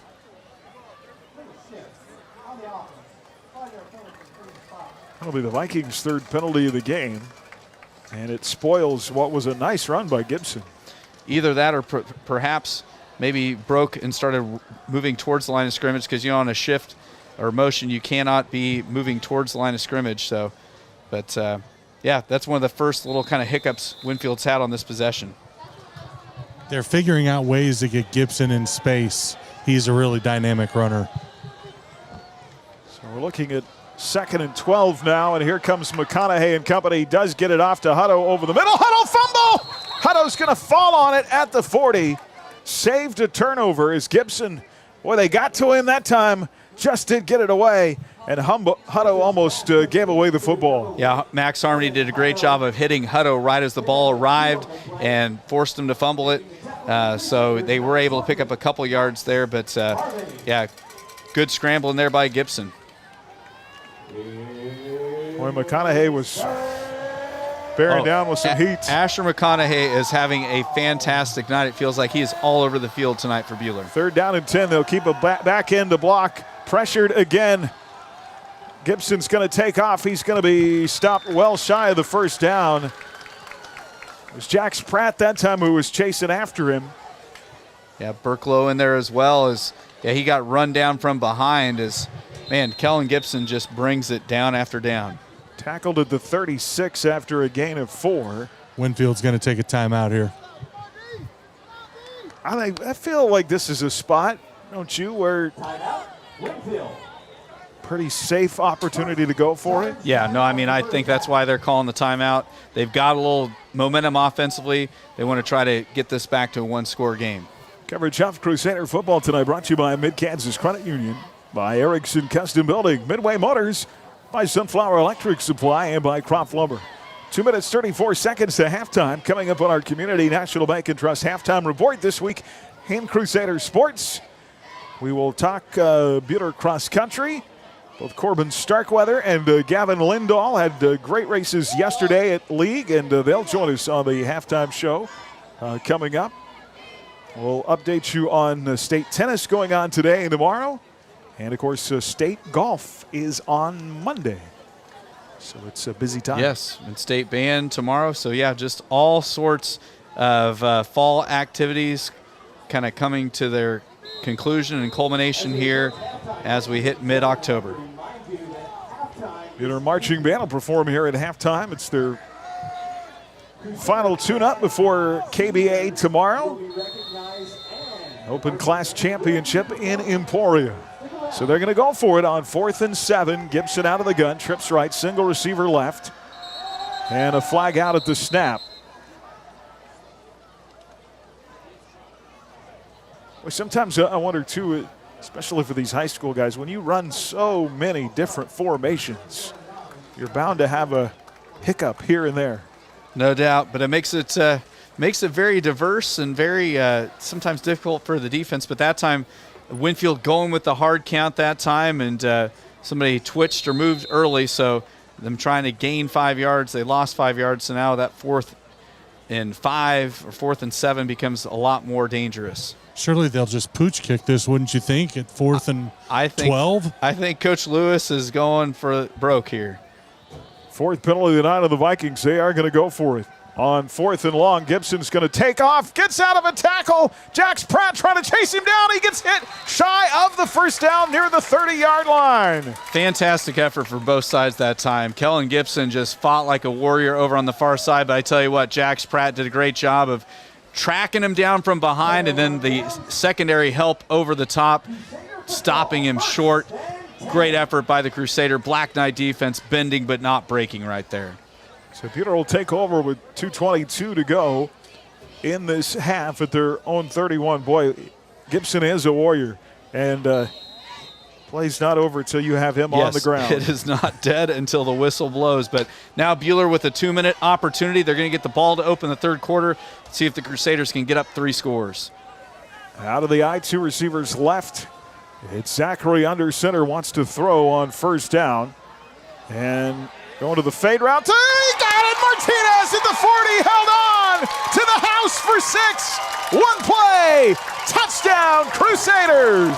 Great play call that time by Coach Warner to just take the home run swing right out the gate. Martinez doing such a great job of just running the route, and a great delivery there by Asher Zachary as he hit Martinez in stride. A great throw, a great catch, and Buhler goes up by 3 scores. And really interesting play call. Eli White runs the hitch, froze the safety, left Landon one-on-one. Landon's going to win those more often than not. 69 yards on the scoreboard. He needed every bit of that 5'9" frame to reach out and catch that, as Wells will punch it through. 2:10 to go here in the second quarter. Buhler now up 21-0 from the Allen Samuels broadcast booth on HKFM. This is Annette with Annette KF Insurance. Inflation is hitting us hard, so it's a good time to review the cost and coverage of your auto and homeowners insurance.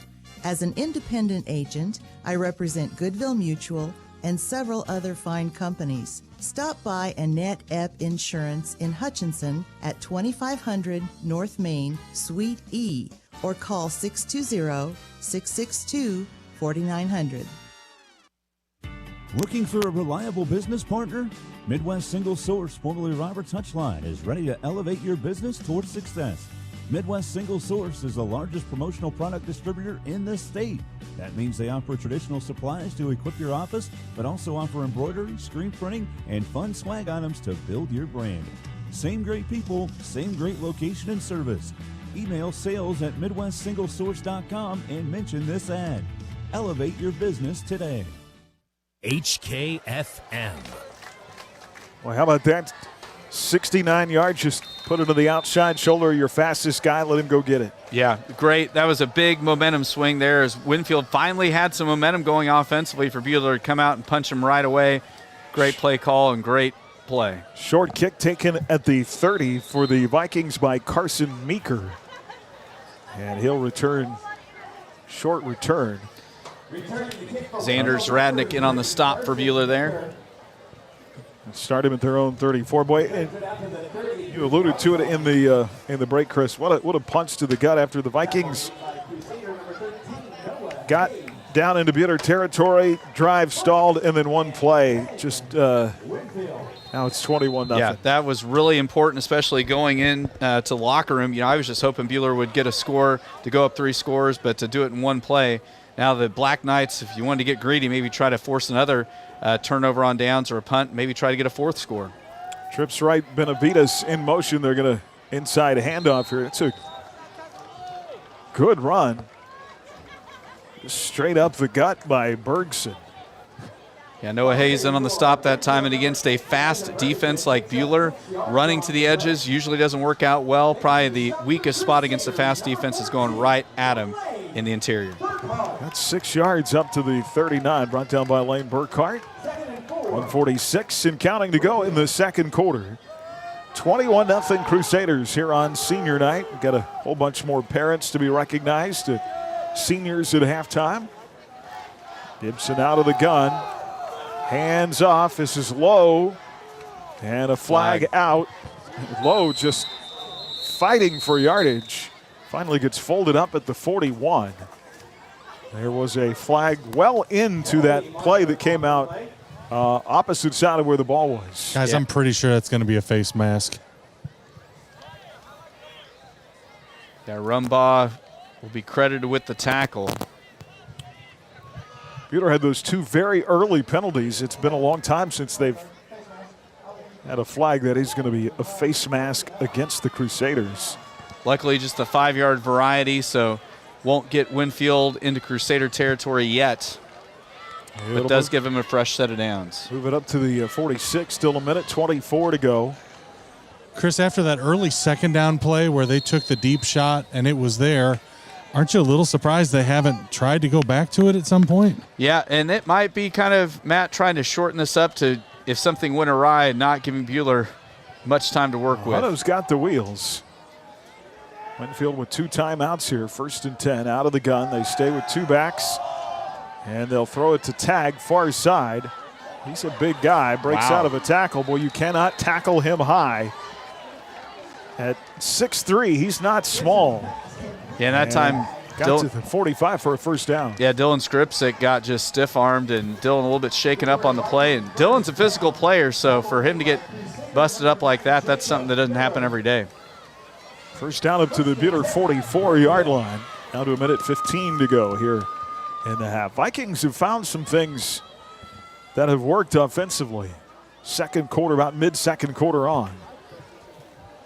This two-back look, they bracket a back either side of Gibson for protection. Throw it downfield, and that's going to be picked off. Intercepted at the 15-yard line. And who else but big Jacob Miller, the high safety on that side, gets the pick. He had the touchdown earlier today and gets the interception there, and Buhler turns Winfield away with 58 seconds left to go in the second. We'll make that our Schmidt Electric spark of the game for tonight. The INT by Jacob Miller for all your electrical needs. Schmidt Electric got sparked. The senior free safety with his second INT of the season and turns Winfield over. First turnover for either team in the game. So now it'll be interesting, Matt, to see, does Coach Warner get aggressive here, or do we? But here's the thing, with somebody like Ben Klaus, even a routine trap could be a big play. Buhler from their own 16. Asher wants to throw on first down. He fumbles it, able to fall on it, and is going to lose 5 yards back to the 10. Winfield was bringing the heat that time, and Asher's lucky to come up with that football. Yeah, it was Braden Sutton, one of the big D linemen that's a senior for Winfield. Coach Warner said he's their best defensive player. He was able to run Asher down from behind. Luckily, Asher was able to haul the ball back in and not turn the football over. I think you now run out the clock. Yeah, I think that's the plan here. They only have to run one more play potentially. And remember, Buhler will have the ball to open the third quarter, so changes your calculus a little bit too. So second down and long after the sack. Second sack tonight on Asher Zachary. Now they go back to the eye. Here's Harmony on an inside carry. Maybe got a yard, and that'll be the final play of the half, and we are at halftime. 21-0 Crusaders on senior night here at Crusader Stadium. Coach, kind of fun to watch that long pass play by Asher. I even think I saw you hopping down the sideline a little bit. Tell me what you guys were looking for. Obviously, you found it. Well, we're looking for the fade there to Landon, but Landon got jammed up, and I was ready for him to throw the short route, and the Landon just used his speed, got away from the press coverage, and then Asher kept great composure, stayed in the pocket like he's supposed to, and threw a perfect strike. Obviously, your defense is throwing a shutout, playing really good football. How do you keep them motivated going into the second half? They're going to be motivated. They want to play. They're playing hard. What we got to do better on defense is tackle low. We've tackled way too high. Thanks, Coach. Appreciate it. Thank you. Always something to work on. Ever coaching. But 21-0 at halftime, and right now the play of the game is that one play strike for a touchdown to Martinez. Huh? Yeah, 69-yard strike. It was a thing of beauty, and you think about it. If we were only up 2 scores at the half, would you be as comfortable? No. The 3-score lead's always a big thing, and so Buhler having that 3-score lead going into the break and getting the football to open the third quarter feels really good. Other takeaway from the first half is just impressed with the heart of Kellen Gibson. He's He is a tough customer, and as long as he is healthy and on every single play, until he is down, the play is not dead.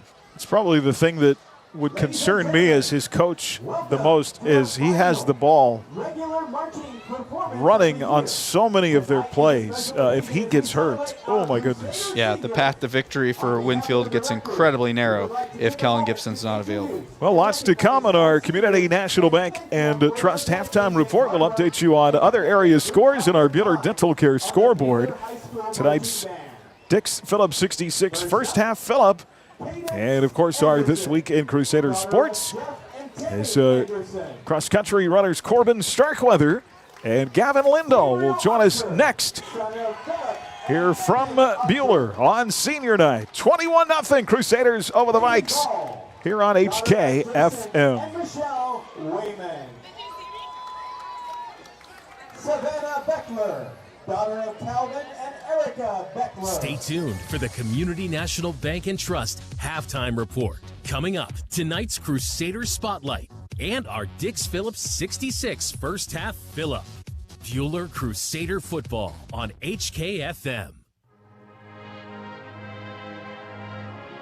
Calling all Crusader fans. This is Jen Stallman, and whether it's Friday Night Lights, championship dreams, or band competitions, your support fuels the pride, passion, and performance of our Buhler High School students. Join the Booster Club today to support the Crusaders. Be sure to follow the Crusader Closet and Booster Club on Facebook for events and new Crusader apparel arrivals.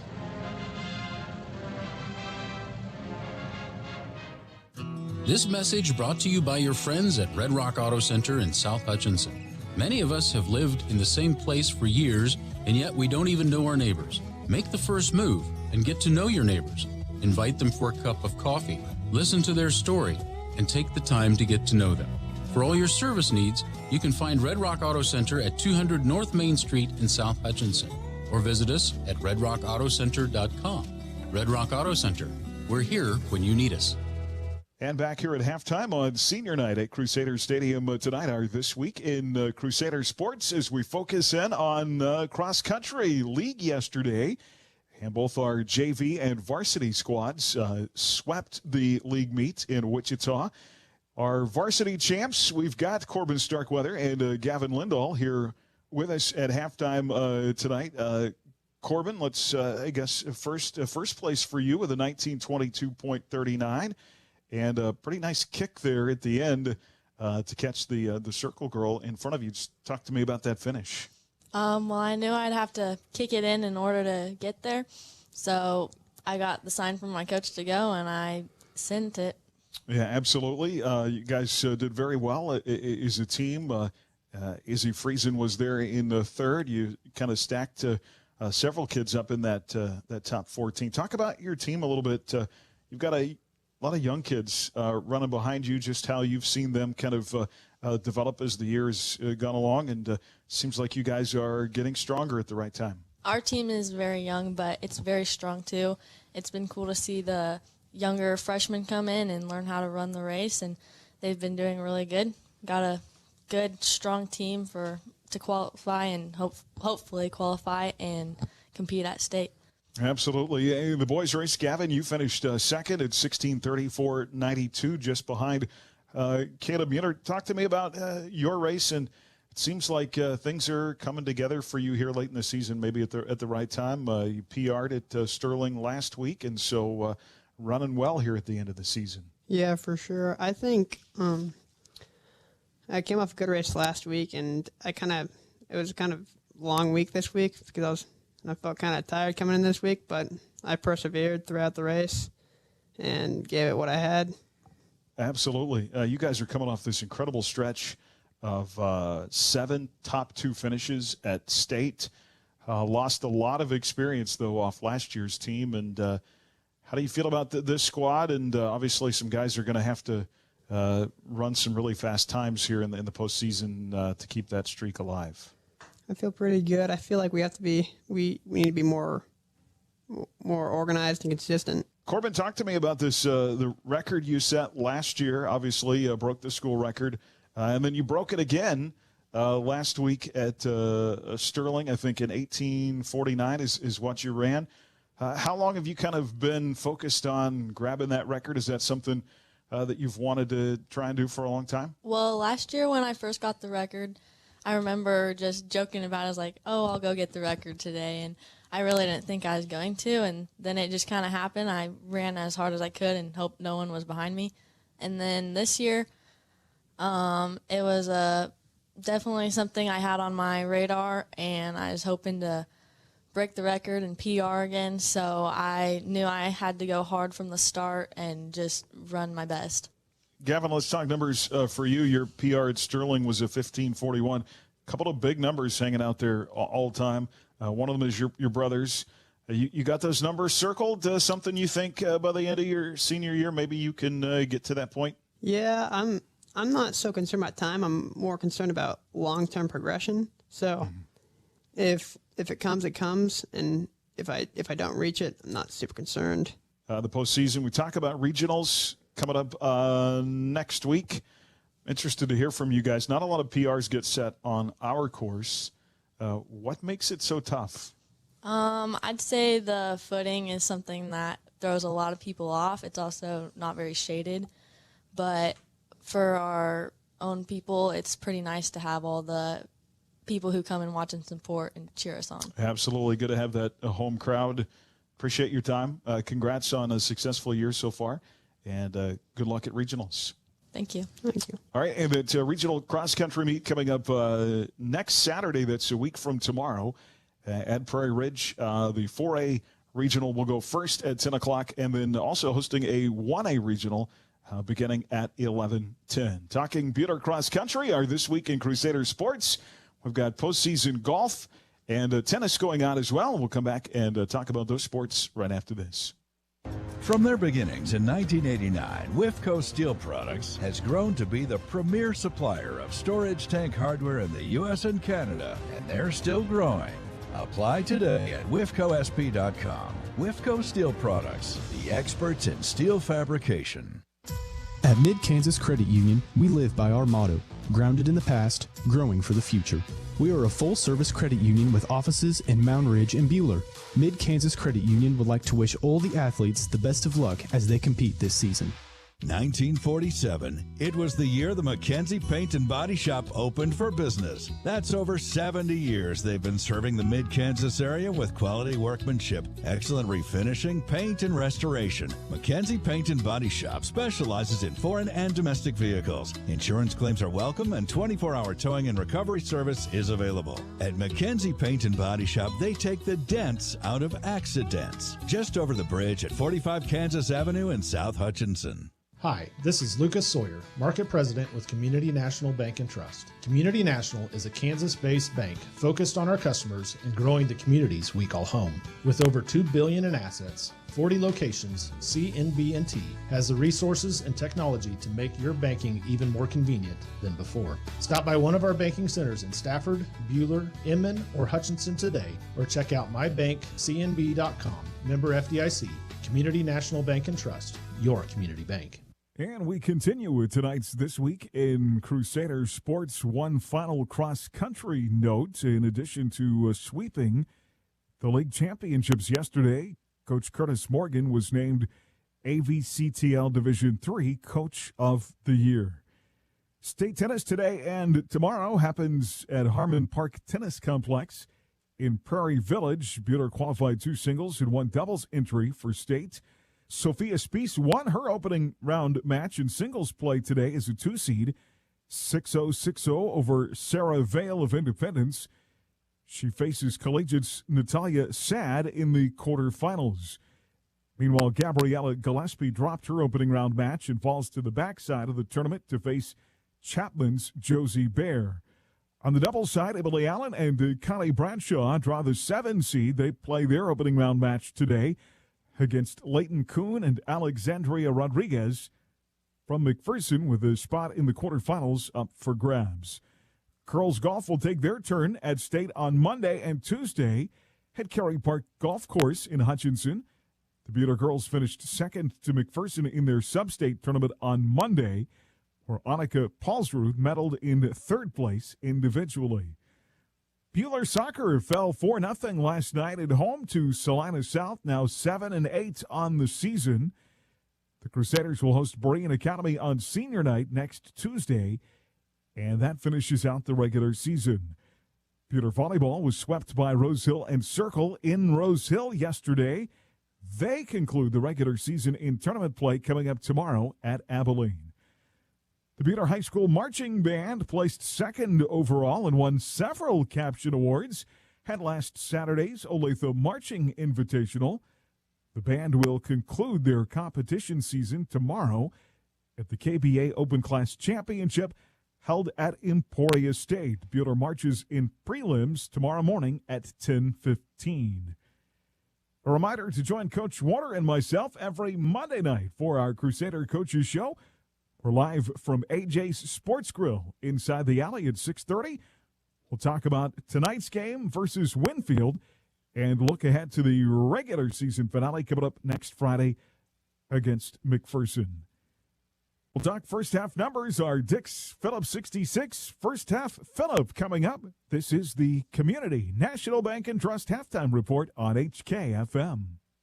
This is the Community National Bank and Trust halftime report. As we get ready for tonight's second half, We'll catch you up on other scores in the Buhler Dental Care scoreboard. The Buhler Crusaders play on 95.9 HKFM. At Prairie Star Health Center, we're here for you and your family, providing comprehensive healthcare services under one roof. Whether you need medical, dental, vision, mental health, women's health, or pediatric care, we've got you covered. Our dedicated team offers compassionate care to everyone, insured or uninsured. We understand healthcare can be overwhelming, which is why we strive to make your visit comfortable and stress-free. Visit Prairie Star Health Center today. Learn more about how we can help at prairiestarhealth.org. Hello fans, Monty Cross with HCU Investment Insurance Services, and as an alumni of Buhler, I am proud to sponsor Crusader Sports. HCU Investment Insurance Services is located inside Heartland Credit Union at 23rd and Severance in Hutchison. Call me today at 620-669-0177 or 800-428-8472. Securities offered through LPL Financial, member FINRA SIPC. Insurance products offered through LPL Financial or its licensed affiliates. Crusader football on HKFM.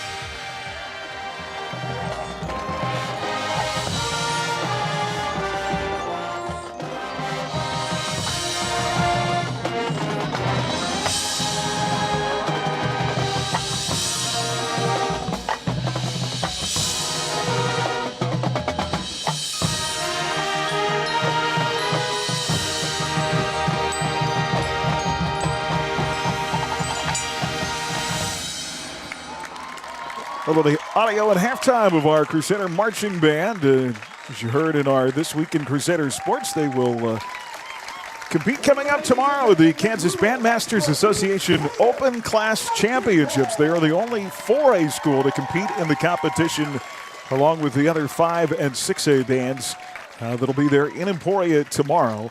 And it'll be a long day. Kids report tomorrow morning at 5 a.m. Wow. No rest for the weary for a Buhler band member. Well, our football team took care of business in the first half. Maybe should have had 4 touchdowns if not for a holding penalty that set back a drive deep in Winfield territory. Up 21-0 at the half. Still this feeling in me, like we've seen what they've done, and I just think the best has... We haven't seen the best of what they're capable of yet. The good thing, though, if Buhler can keep things going, keep the shutout going, eliminate turnovers here in the second half and penalties, this could be the closest thing to a complete game that we've played so far this season. I think our sideline guy might have been filling in a tuba down there at halftime. Yeah, nobody wants to hear that, guys. He would do one of those where they have to squat down, and that would be it. He'd just be stuck. Yeah, I don't think I could get back up. Matt, your take from the first half. I loved a lot of what I saw. I thought when they took the shot down that left sideline there with a couple minutes left, that was a really smart time to take a shot. You could see the coaches during that defensive possession working on it. They were trying to figure out exactly what formation they wanted to take that shot out of. Whatever it was that they saw that they liked was the right call, and just an excellent throw by Asher. Winfield had the one shot down the sideline of the first half where Gibson overthrew Hutto. They've got to try that again at some point, don't they? I'm sorry, go ahead, Chris. No, I was going to say, no doubt. I mean, luckily they have not found that since that play, but that they're going to come back to try to replicate that if possible. The thing of it that was so interesting is that pass they threw, they caught Kingston confused on the coverage, and it was a bust by Kingston. When they went to the deep shot late in the first half, they threw to Jacob's side. If they really were thinking about it, and when they go back and look at film, I think they will realize that they should have thrown to the other side of the field. You really want to take that shot wherever Jacob's not, right? And you try to take that shot against the guy who's getting his first start back there and see if you can't catch him confused again. So what you're saying is don't throw at that guy. Well, I mean, yes. The guy with the ideally, you'd like. I'm sure Coach is got Landon. Really, a lot of times he's got Landon on one side and Jacob on the other. But if you can catch it where you get them cross matched, or you get them on one side of the field, throw away from them for sure. All right, Andrew, how about our Dix Phillip 66 first half Phillip? Well, we got a score of Buhler 21, Winfield 0. And Buhler has only run 18 offensive plays. They have 213 yards, which is 11.8 yards per play. Winfield, 25 snaps for 108. That's 4.3 yards per play. First downs, Buhler 7, Winfield 5. And the Vikings are only 0 for 5 on third down, 0 for 1 on fourth down. Buhler 2 for 4 on third down and have not attempted a fourth down conversion. Penalties, Winfield 3 for 20, Buhler 2 for 15, and only 1 turnover in the first half. That was Jacobs' interception.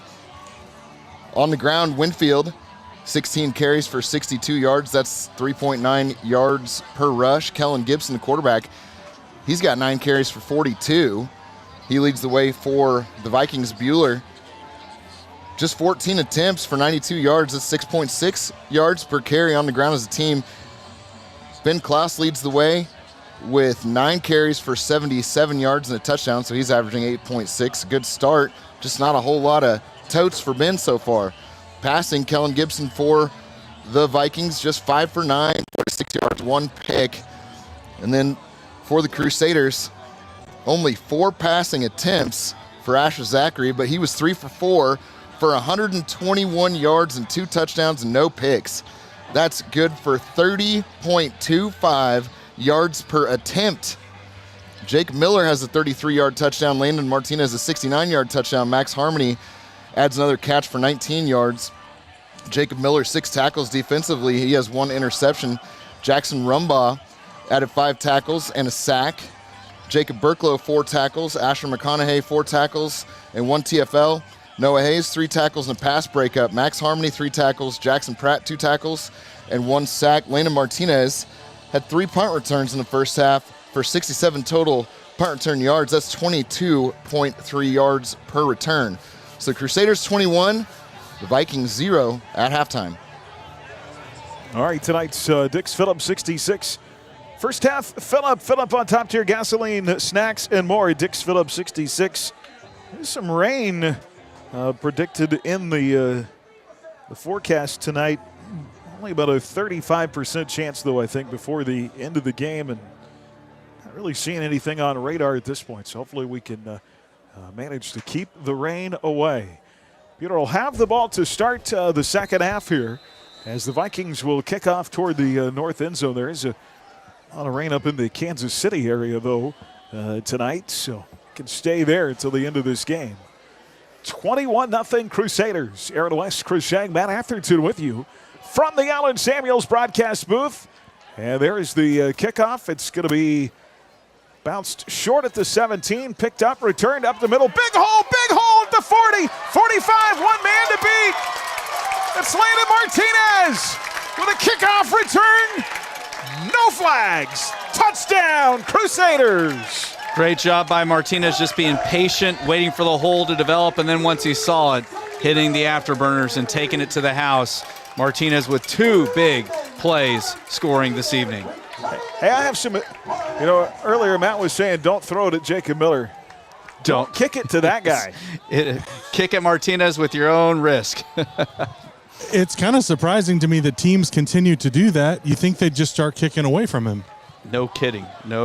He seems to find the ball. Landon Martinez with a kickoff returned for a touchdown to put Buhler up 4 scores on the first play of the second half. For Martinez, that is his second kick return for a touchdown this season. Always electric every time he touches the football. Earlier in the game, if you think about it, I think he got angry because he had that jet sweep that he got stopped or marked short just shy of the goal line. Then we had the penalty wipe it off. He's gotten his money's worth. A couple other touches. And the extra point is up and good. So just like that, 1 play. And the Vikings have to kick it off again. Wow. 28-0 from the Allen Samuels broadcast booth on HKFM. You've been listening to... Have you been thinking about remodeling your home? Hi, I'm Karen at Stang Plumbing and Design. I would like to invite you to come into our showroom at 2415 North Main Street. We will take the time to build relationships and trust as we have done for over 60 years. At Stang Plumbing and Design, we truly get to know a customer's needs and wants. Stang Plumbing and Design. For us, it's not just a remodel, it's a relationship. HKFM. A very impressive play by Lana Martinez. Buhler's offense doesn't even get on the field in its first series, and now Nathan Wells will come to kickoff in a 28-0 lead. What a start in this third quarter for Buhler. So Wells will squib it.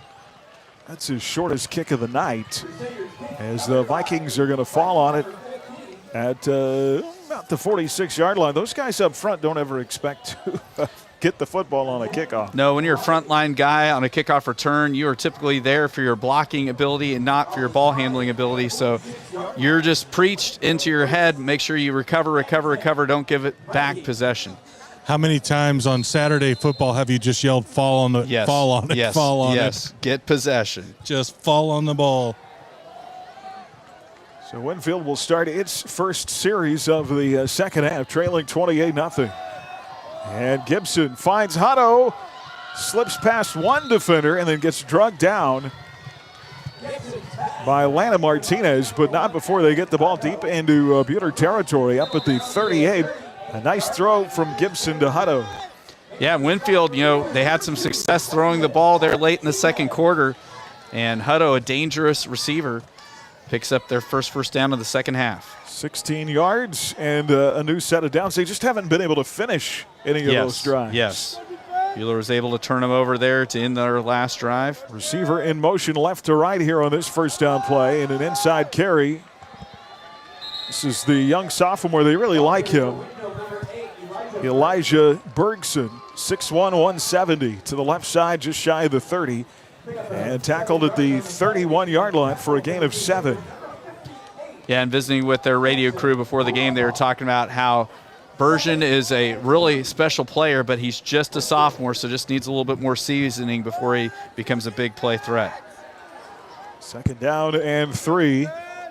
Again, Gibson out of the gun. Two backs stay in for protection, but Buhler's going to blow that up. Gibson scrambling. Now he's going to take off with it, being pursued, and he slides out of bounds to the near edge. Right around the 30-yard line, about a yard, maybe 2 yards shy of the first down. Noah Hayes was right there. He has taken enough shots tonight. I think he decided, the turf's going to feel a little bit better than Noah Hayes coming in and clobbering me. So right at the 30, it ends up only as a gain of a yard. And the Vikings are in third down here. They did not convert a third down in the first half. They were 0 for 5.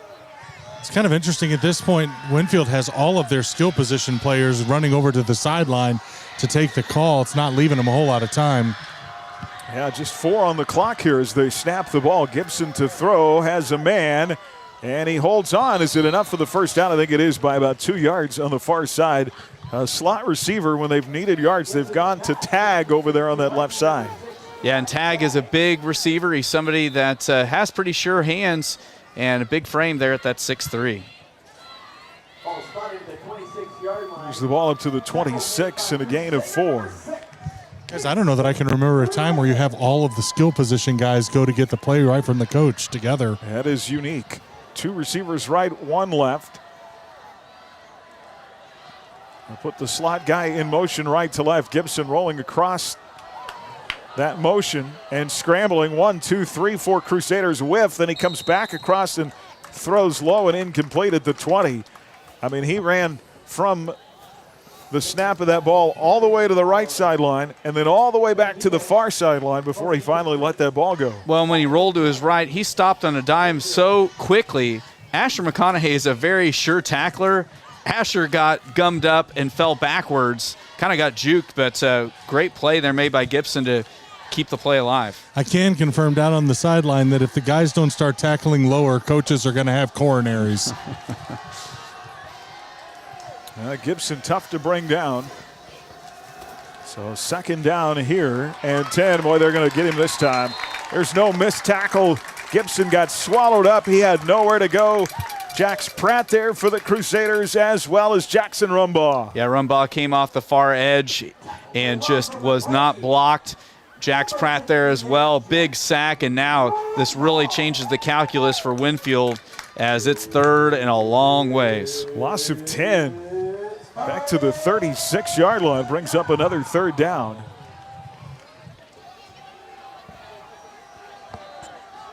Already down to 8:33 to go in this third quarter, 28-0. Gibson out of the gun, tailback to his right, trip receivers to the left. Being pressured, brought down from behind again. They got him again. Jacob Burklow this time brings up fourth down and long. Big sack there by the sophomore D tackle Burklow. Tacks on more yardage as the Winfield dial down box continues to move to the south away from the line to gain. And he had Hutto running the deep drag. It's just that Burklow got there so fast they couldn't give it time to develop. They've lost 16 yards in 2 plays. 2 huge sacks, and now they'll have to punt it away. Gibson off his right foot, punts it out of bounds shy of Landon Martinez at about the 14. And so Winfield has this problem. You said they are being able to move the football. They get to a point where they stall out every time. Yes, sustaining drives is something Winfield has not been able to do tonight. And a lot of that has to do with the Black Knight defense. The Black Knights tonight, any of those negative yardage plays really get you off schedule. And Buhler's had quite a few of those defensively this evening. From their own 15, 1st and 10 for the Crusaders. First time, we're already down to 7:43 to go in this quarter. It's the first time the offense has been on the field with that kickoff return for the touchdown by Landon Martinez. So 1st and 10, leading 28-0 out of the I formation. Offset I, 2 receivers to the right. Asher will take the snap from Colby McCarty back in there this week at center. Right side run. Ben Klaus clangs off 1 tackler and then is brought down after a short gain of about 2. Yeah, it's been it'll be interesting to see what Buhler goes at here. I could see Coach Warner really liking a time of possession, grind this thing out, really kind of chew up some clock and get to that fourth quarter. Second down at 8 after a gain of 2. They stay in the I. Asher with a snap, inside handoff, fullback busts through the hole at the 35. They get the 25 and down to the 30. Best run of the night by Max Harmony, and he picks up a First National Bank first down, and they will mark him down right at the 30. So good run there by Harmony, getting the fresh set of downs for Buhler as the clock continues to melt. Key to that inside handoff is that burst of speed. You got to hit it quick when you get the ball. You got to hit it quick, or that hole closes up pretty quick. So 1st and 10, clock runs third quarter, 28-0. This time it is a nice haul on the right side by Ben Klaus. He's dragging tacklers all the way up to midfield. Ben Klaus with 3 Vikings on his backside and brought down at the Buhler 48-yard line. Another First National Bank first down, 18 yards. And Matt, doesn't this feel kind of like an attitude drive? Buhler's just going to line up and run it right at him. Yeah, I was just getting ready to say you can feel the Buhler offense getting into rhythm. Ben really last 2 weeks hasn't had much yardage-wise, and good to get him back in the swing of things. They will stay in the I. 2 receivers left here on 1st and 10. Nearing midfield, there he goes again. Klaus, big hole up the middle. Actually, it's the fullback Harmony again with that burst of speed through the middle and down into Viking territory up to the 33, another First National Bank first down. And Coach Warner kind of dishing up fullback, tailback. Both guys getting some touches here, both of them getting some big gains here on this drive. Interestingly enough, though, it's not thunder and lightning. It's lightning and lightning. Yes. Those big guys up front. The gas needle now moving closer to empty for those guys. Mm-hmm. 1st and 10 at the 32. The Vikes going right to left. It's Harmony again, twisting out of a tackle across the 30 and up to the 28-yard line. Yeah, a drive like this where that front group gets no break at all. Yes, and just going right into the teeth of this Winfield defense, really kind of trying to break their will here. And I tell you what, it says a lot about the drive when, only a 5-yard pickup's kind of like a call. Second down and 5. We want more. Yes. 2 receivers to the right side out of the I formation. Asher hands it off. Klaus inside handoff. Big hole to the 15 and drug down from behind. Truth be told, every coach in America would take 5 yards on every play. Bingo, bingo, bingo, and just running right at him. Winfield, that time they had both their D tackles almost shoulder to shoulder trying to take away the interior, so Buhler just decides to run off tackle. Yeah, and Ben was not touched until he was 8 yards deep.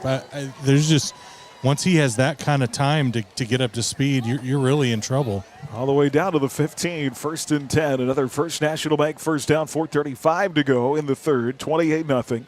They're going to toss it right to Ben this time, trying to get to the edge. Sidesteps a tackler, dances inside the 5, and it's going to set up a 1st and goal. Yep, ball's going to be placed, I think, near the 4-yard line as the clock will start up as soon as they get the ball spotted here. But, this entire drive has been by the ground game and right at Winfield. Guys, Ben's limping just a little bit. I think they're going to send Landon in. That's a perfect time to kick it out, too. You suck him in, suck him in, suck him in. And Klaus is limping a little bit at the end of that play, and he's going to come off the field. Well, I hope the senior tailback is okay because he is so important to this Buhler team. So Lana Martinez is going to take over a tailback here on 1st and goal at the 4-yard line. And here is Landon on the carry, churning for yards. Down to about the 2-yard line. Boy, you get this score here. You got to be getting to the point where you're going to get your varsity offense out of the game. 2 yards, 2nd and goal at the 2 for Atlanta Martinez. Yeah, the clock will be south of 4 minutes here after the snap. Great drive now, Buhler. What they've got to do is just finish this drive with a touchdown. That was Landon's 8th carry, 9th carry of the season, looking for his first rushing touchdown. Now they go with the jumbo package, the A formation, and Martinez is going to walk into the end zone. There's his first rushing touchdown of the season. He had 1 receiving tonight, now 1 rushing. Touchdown, Crusaders. And he had the return one as well. So that's right. Martinez scoring 3 different methods this evening, but great job coming in and capping off that drive. And great job, Aaron, you talked about the offensive line up there really just kind of tenderizing that Winfield front 4. Yeah, I would expect to not see Ben again tonight. And still limping a little bit, but the Doc's not really paying a lot of attention to him, so we'll take that as a good sign. With McPherson coming next week, no reason to get him hurt, huh? Extra point is good. 35-0 now, 3:43 to go in the third from the Allen Samuels broadcast booth at HKFM. At Pleasant View Home, we believe memory care should feel like home. That's why our memory care unit offers private rooms, a secure courtyard, and 24/7 care from staff trained in Alzheimer's and dementia support. Residents enjoy full lives guided by their own choices with daily activities designed just for them. We don't just care, we honor the person behind the memory. Come see the difference at Pleasant View Home in Inman. When it comes to quality athletic equipment, First Team Sports is a name you can trust. First Team has been manufacturing superior sports products since 1996. From dunk-proof basketball hoops and soccer goals to volleyball, pickleball, and tennis systems, First Team manufactures it all, even bleachers and stadium seats. Visit firstteaminc.com or stop by the showroom at 902 Corey Road in Hutchinson. First Team Sports, manufacturing superior athletic equipment. HKFM. After the touchdown run by Atlanta Martinez, the kickoff for the Vikings is going to be returned up to about the 34-yard line. Winfield has moved the ball on some drives tonight. They've not been able to finish a single one of them. Well, you know, one of the things that, and Coach Warner said at the half, Matt, talking to you that this team was going to be ready in that second half, I guarantee you pitching the shutout after giving up that score to El Dorado is going to be something that the Black Knights are going to be pretty focused on. Yeah, just FYI, on the far side of the field, Bryson McCurdy in at the corner spot on that far side. So some changes in the secondary defensively. And here is Gibson looking for some room on the right side. He has been hounded all night. We said it in the pregame. I felt like this front four getting stronger and stronger, and they have been on the quarterback's tail all night. And he is a guy that you can see where he could cause you lots of problems. If you don't contain him or let him break free. You have to be gap sound. Yes, yeah. He's moved his legs, but you know he hasn't broke the big runs that I guarantee you them scoring 28 points the last 3 games. I guarantee he broke some big ones the last couple weeks. Gain of 2 to the 36. It'll be second down and 8. Low snap taken by Gibson. He'll get rid of it to tag the far side. That play has been successful every time they have run it to the tag on the far side out of the slot. Just quick release, big body, and he gets him a first down near midfield. Well, it's tough to defend because if you bite on it and then he goes on a go route, they could hit you with the big one. So Buhler kind of playing off a little bit, letting him catch it underneath, but to avoid the big play deep. Just looking at other 4A scores, so we'll get you updated on what's happening tonight in 4A football and our Buhler Dental Care scoreboard. Here's a run inside the tailback. Biggest run of the night. Still on his feet, 20-15. Down to about the 10-yard line, a big hole and a big run by Elijah Bergson. Vikings are going to be the farthest into Buhler territory they've been all night long, driven out of bounds at the 15-yard line. And like you said, that's their biggest run play of the night. I believe their biggest offensive play of the night. They are now inside the red zone. So now this Black Knight defense, let's see if they can bow their necks and keep the goose egg on the board. Halftime scores, Rock Creek was leading Concordia 28-0. Hutch High at the half getting shut out by Newton 14-0. Mulvane 45, Coffeyville 0. Gibson out of the gun, tailback to his right, trips to the right, rolling to his right, now goes back left and gets whacked. Asher McConaughey with another big hit in the backfield and another sack on Gibson. Yeah, if there's a player of the game defensively tonight, it's got to be Asher McConaughey, as he has just been lighting up the defensive stat book tonight. Big sack there by Asher. Let's see if they can get another negative yardage play. Loss of 7 on that play. It'll be second down and long for the Vikings, trying for their first score of the night. Wait, halftime, did you see this? Augusta 34, is that a typo? McPherson 14? I will try to get that confirmed. Out of the gun, here is Gibson, right side, throwing. Ooh, what a big shot. Benavides held on at about the 14. But guess who? Yeah, they're going to say incomplete. And Asher McConaughey. It was actually Landon Martinez. Was it Landon who made the big hit? Oh, man. And Benavides slow to get up. I don't think I would get up. That was a shot, and you could hear it down here. We used to, back in the day, have the truck of the game. Yes. That was it. That was the truck of the game. You know, Martinez was the low man that time, and the low man wins, and he just dusted Benavides up there. I was impressed that he almost held on. Yeah, that would have been an amazing catch had he been able to. So third down and 16, Gibson hit as he throws in the middle of the field. The closest man to that football was wearing black. Jacob Miller falls at his feet, and it's fourth down.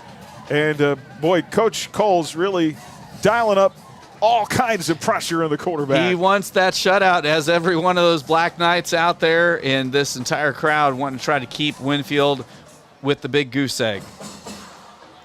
A lesser quarterback would have broken by now. Oh, no kidding. I mean, Gibson is just a battler. Low snap, Gibson picks it up. It's a fade route to the corner, one-on-one, incomplete. Great play made by Skripczyk. No flag over there, and it'll be a turnover on downs. Fantastic. Or was that Skripczyk, or was that? I think it's McCurdy. Yeah, Bryson McCurdy, excuse me. Yeah, 15 and 12. Look, it's a long ways away from here, but great play made there by McCurdy, stepping in there at the corner. Bryson McCurdy, 5'10", but does he really weigh 130?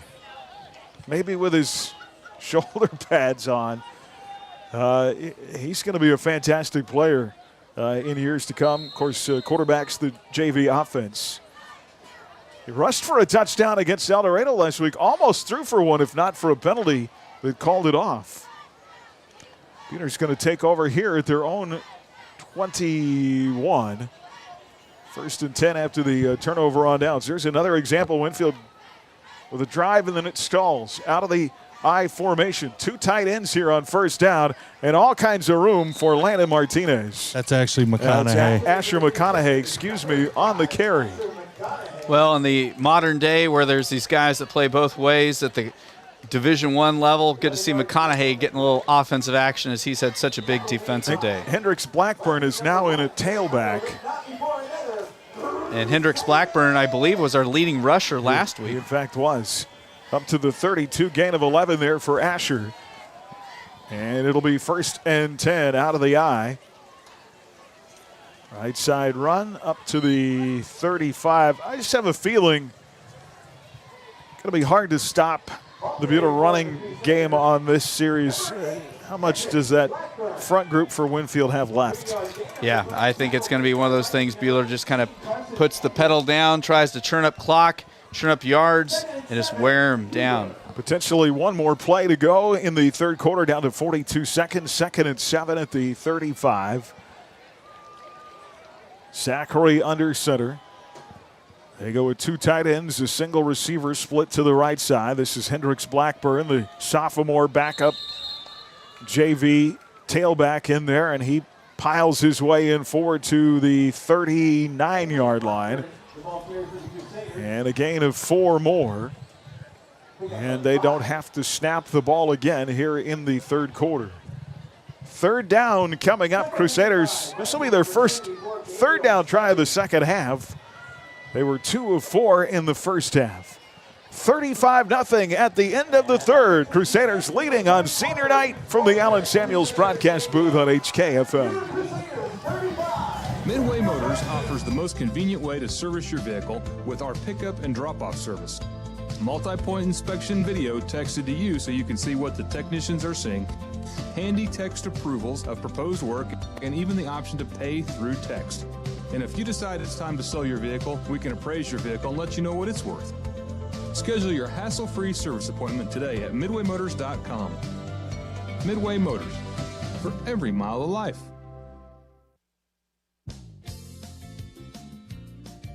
Swimming pool season might be coming to an end, but here at Pools Plus, we don't want it to ever end. Celebrate the end of the season toy and float sale going on now. Surprise your family and friends with new outdoor furniture. 30% off all in-stock furniture and get $100 off for every $1,000 you spend. Come see your friends at Pools Plus today. Shop local, shop Pools Plus, 21 East 1st in downtown Hutchinson. HKFM. 3rd down run for Hendricks Blackburn all the way up to midfield. His best run of the night. Produces another First National Bank 1st down and 11 more yards. And they do mark the ball on the Vikings side of the 50 here with 11:48 to go. We did confirm Augusta 34, McPherson 14 at the half. Wow. Yeah. I tell you what, we don't know all the details of what's going on down there, but crazy. 2 receivers far side out of the eye. Here's Blackburn again. Inside run, another big, oh boy. We are just, that's what you call a whooping right now. Yep, and forward that time up to the 36. Blackburn hit the hole with a lot of speed that time. Guys, it does make those victories against Mulvane and Augusta look a little better, doesn't it? No kidding. I mean, Mulvane only has 1 loss on the year, and that was the loss to us. And yeah, Augusta, they've got some fight.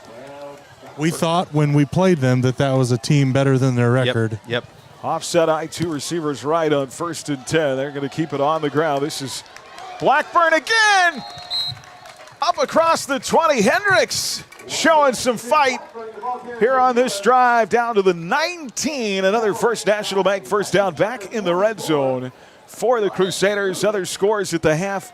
Andale was leading Wichita Trinity 46-13 Inman blanking Bennington 60-0. Central Christian 45 to Pretty Prairie tonight in the first half. Of course, we'll get you all kinds of final scores at the end of the game. 2 receivers left here out of the eye, McConaughey and Blackburn behind Zachary. And it's Hendricks Blackburn again to the 15, down to the 10, stumbling his way to the 5, and it sets up a first and goal for the Crusaders. And if I know one thing about Coach Warner, he is going to try his best to reward Hendricks Blackburn with a touchdown. Yes, here. he has been the man of this drive, and he has gotten us down inside the 10-yard line. So see if Hendricks can escort the football across the goal line here.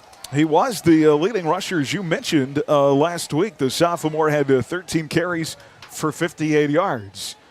So first and goal at the 5. Far side hash out of the eye. Here's Blackburn inside. Handoff gets to the end zone. Standing up. Touchdown. Crusaders. Great hard run in there by Hendricks Blackburn. That drive, that last run was just a culmination of him doing a good job of hitting the holes hard and the O-line opening some big ones in front of him.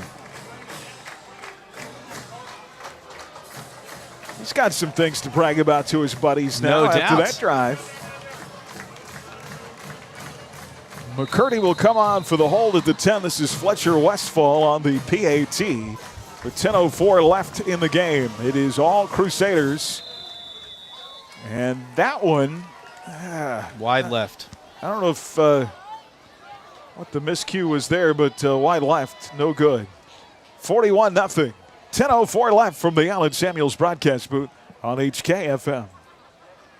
Hi, I'm Dr. Matthew Perry, and I work with McPherson Dental Care, and we are excited to have 6 locations in our communities in order to serve and take care of your dental needs. McPherson Dental believes whether you are 2 or 92, your teeth are important to your overall health, and we want to make sure we are taking care of you and your loved ones every step of the way. It's our honor to live and work in your communities, and we want to thank you for choosing us and letting us be your hometown dentist. That's McPherson Dental, providing healthy smiles with a gentle touch. HKFM. The only thing I don't like about Mac, if they do get whacked tonight by Augustus, they're going to be very upset when we see them next week. Yes. Well, the one thing about it, guys, you know, Buhler, McPherson, the coaches aren't going to have to worry much about on either side ever, making sure the other team is looking past that one. Absolutely. Matter of fact, we were at as the rivalry goes, our kids won league cross country last night, and the McPherson kids had to watch our kids get the trophies. They did not love that. It's the kick by Wells. It's a nice kick. It's going to land in the end zone for a touchback. Vikings will start at the 20, and that's not a hatred thing. It's just hey, we want to beat those guys. Yeah, oh yeah. You know, anybody that went to high school in America knows there's always some rival schools that if you're playing Tiddlywinks, you're playing Scholars Bowl, debate, FFA. You have that school that you enjoy beating and or competing against. And it's like Mizzou KU, right, Aaron? Absolutely. We want to. We love Mizzou. That's not true. First and 10 at the 20. Vikings are going to hand it off here. Right side run. Ball came out loose at the end of the play. I think Winfield's going to retain possession here. I think Bergson gobbled it back up. Jacob Miller leading the charge for the Buhler defense as they're continuing to work new guys in. Jacob Miller is one of the only original starters out there for the Black Knights right now. You know, unfortunately, Matthew, most of the chants that KU fans have for Missouri are not repeatable on this broadcast. Same. But it's like that. Buhler McPherson is our version of that, or sure. Alabama Auburn, or out of the gun. Gibson's going to step up, hits his man over the middle. It's the tailback. Nice catch, nice throw by Bergson. And that'll get a first down for the Vikings. When Gibson has time, he can throw. He just hasn't had a lot of that tonight. No doubt. Good tackle made in space by Kingston Reyes for Buhler. Up at the 47, first and 10. course, KU, K-State both off this week and next week. Preparing for the rivalry. Which you're going to miss for a wedding. Yes. Get to be in the land of lakes. Receiver in motion. Here's Lowe with the handoff. Breaks out of an ankle tackle to the 45. I was really surprised, near a first down, that a Shank was allowed to have a wedding. I know. It's on my mom's side, though. Yes. But and it's funny, my cousin that is getting married, him and his wife are both K-State grads. But, yeah. Well, yeah, your mom's family is every bit yes. No, so the K-State fans. So with the K-State KU game kicking at 11, it's either going to be a very happy wedding or a very sad wedding based on the results of what's happening in Lawrence. Up to the Buhler 47. Nice run there by Spencer Lowe. They're going to go empty backfield here on 1st and 10. And almost picked off. Low throw by Gibson, or that ball would have been picked.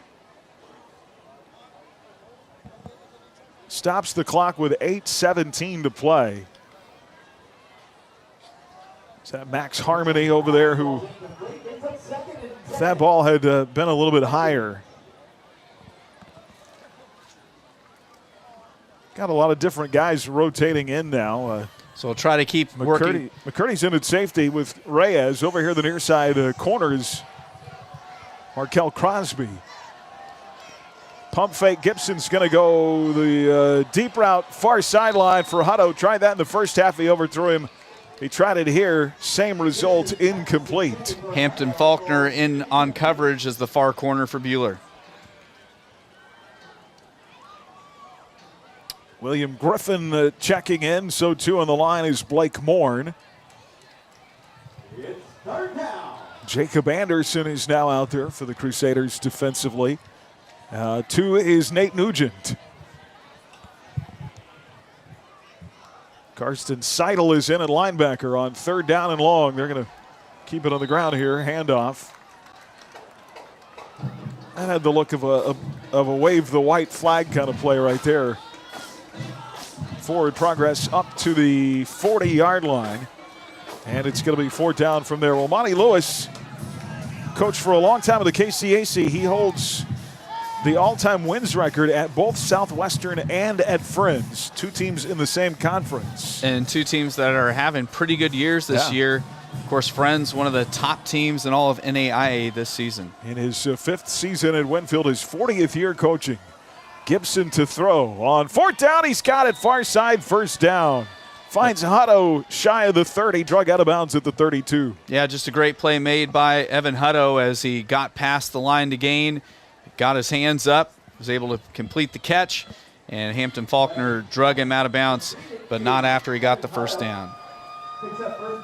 7:27 to play here now in the game. It's 41-0. 1st and 10 for Winfield at the Buhler 31-yard line. Empty backfield. Gibson to throw. Hits his man. Hook and ladder.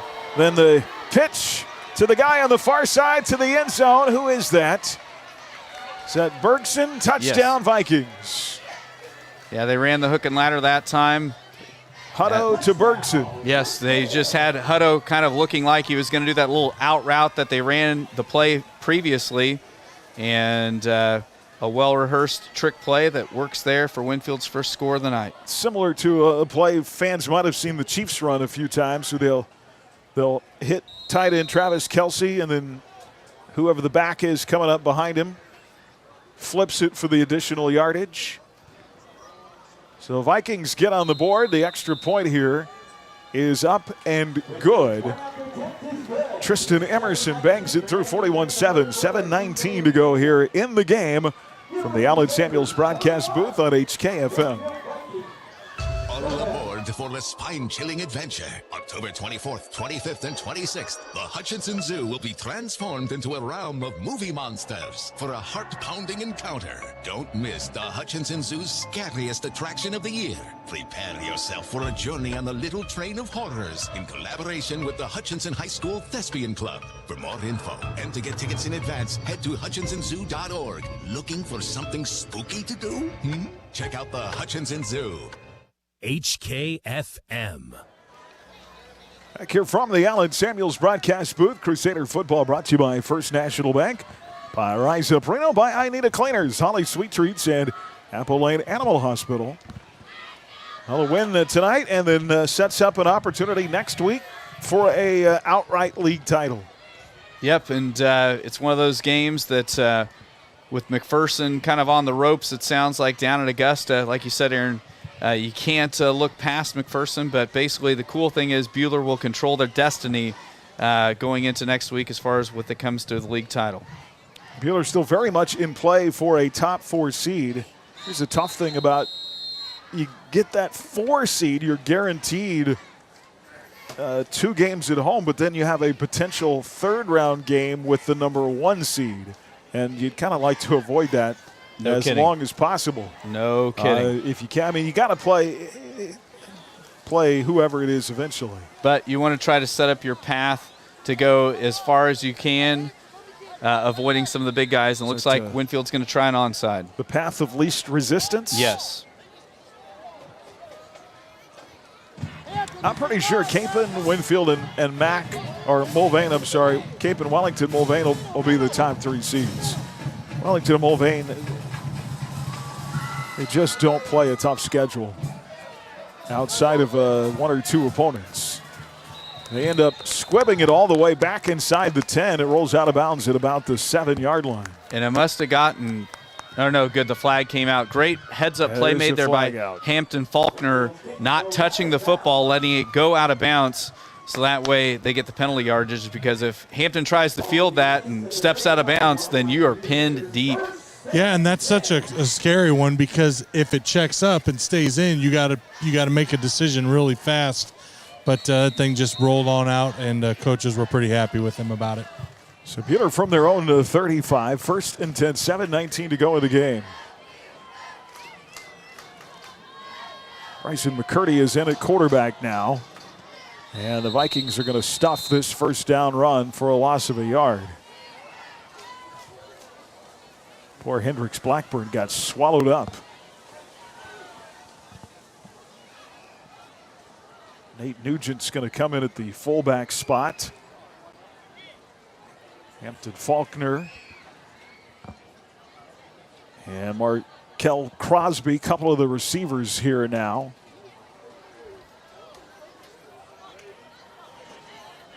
I believe Carson Seidel is the tight end on the near side. Out of the eye on 2nd and long.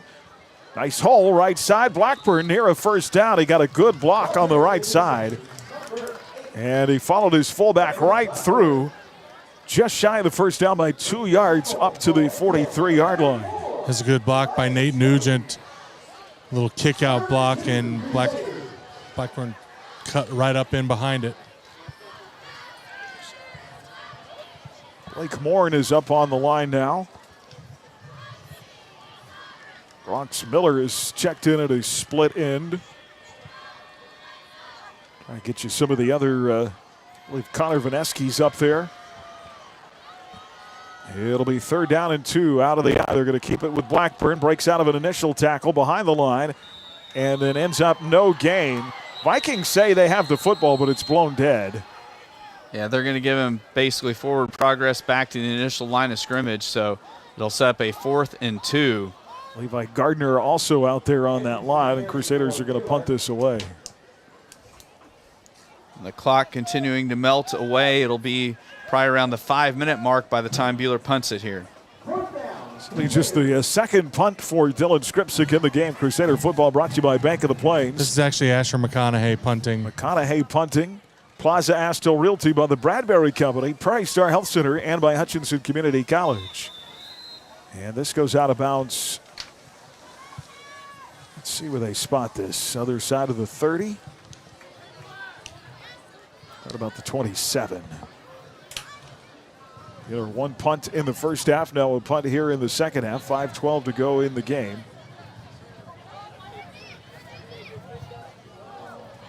Vikings from their own 27, 1st and 10. Just got another Buhler Dental Care scoreboard update at the end of 3. Augusta 37, Mac 14. Well, I'll count out the bullpups until there are zeros on the clock. 4 wide receiver look. Gibson pump fakes. Now he's going to go deep to Hutto. Hits him this time, and that's a touchdown. They tried that deep route 2 previous times to no avail, and this time a perfect strike and throw from Gibson to Hutto. Touchdown, Vikings. Well, they've got enough pieces. You can see why they've scored 28 points in the last 3 games. 73 yards. Hutto's a good receiver, and Gibson's got an arm. So the Vikings, after being held scoreless all night, have scored on their last 2 possessions. Hutto will be the holder here. The kick is up and good for the Vikings' Tristan Emerson. 5 minutes to go in the game. 41-14. Buhler from the Allen Samuels broadcast booth on HKFM. Hungry for something epic? AJ Sports Grill is home of the 29-inch Super Dome Pizza. Enjoy $3 happy hour, including select apps, every day from 2 to 6 at AJ Sports Grill, inside the alley in Hutch. Man Wyatt Tanksley Injury Attorneys. Liability issues are complex. The manufacturer fought and fought. The best offer they made was $30,000. The jury returned a verdict for a little over $11.1 million. Man Wyatt Tanksley Injury Attorneys. Big firm muscle, small firm hustle. HKFM. Coverage of Crusader football brought to you by Prairie Hills Financial, by Ray & Sons Roofing, Appalachia Land Surveys, by APAC Shears, and by the Medicine Shop. Join Coach Steve Warner and myself for our Crusader Coaches Show Monday night. Live from AJ's Sports Grill inside the alley. We'll talk Crusader football. And the players will join us in our player profile as they do every Monday night. Thanks to Asher Zachary and Jackson Rumbaugh for joining us last Monday. 6:30 Monday night from AJ's. Always have Monday Night Football on the big screen. 41-14 as Vikings kick off. And this is going to land in the end zone for a touchback. One score of note that might be something to look for Buhler. Abilene is just crushing El Dorado right now. And you remember Abilene had that really close game with Augusta a couple weeks ago. Abilene and Wamego next week. Bingo. Is a very important That's game. what I was leading towards, is that, Wamego, that might be an opportunity for Wamego to pick up a loss. Yeah, if Buhler wins and Wamego loses, they would move ahead of them in the standings. Augusta just scored again. It's now 44-14 over McPherson. Here's Blackburn, right side handoff, big hole, and had one man to beat. They chase him down from behind, or that would have been 6. Elias Moon makes the touchdown-saving tackle that time for Winfield. A gain of 19 up to the, I'll make it 18, up to the 38-yard line. 1st and 10. Abilene's had some difficult years and got better last year, now better again this year. High formation, 4:24 to go here in the game. 1st and 10 on that First National Bank first down. This is Nugent, the fullback, on the handoff. Goes nowhere, no gain. Elias Moon in on the stop again. We know Coach Warner would like to not have to give the ball back to Winfield. No doubt. No doubt. They'd like a long, sustained drive, chew up clock, and salt this thing away. Well, the West is always tough, and you would expect it to be yet again as we get to the postseason in 2 weeks. Halloween night will be the opening round of the playoffs, and that'll be interesting. Yes, it's been a long time since Buhler had a varsity football game on Halloween. I think it was maybe over a decade ago. It'll happen this year. 2nd down and 10. They stay in the eye. They'll pitch it to Hendricks. This has been good experience for him tonight. Across the 40 and up to the 41. Of course, that waiting in line for Buhler tailbacks is always a crowded room. Yes. And but, with how important the tailback is in the Buhler system, say Martinez is RB1 at tailback next year, it is such a heavy load that the chances of a guy getting through the entire season without getting banged up, kind of 0-1. They're down at 7 here after a gain of 3 by Hendricks. 2:56 to go.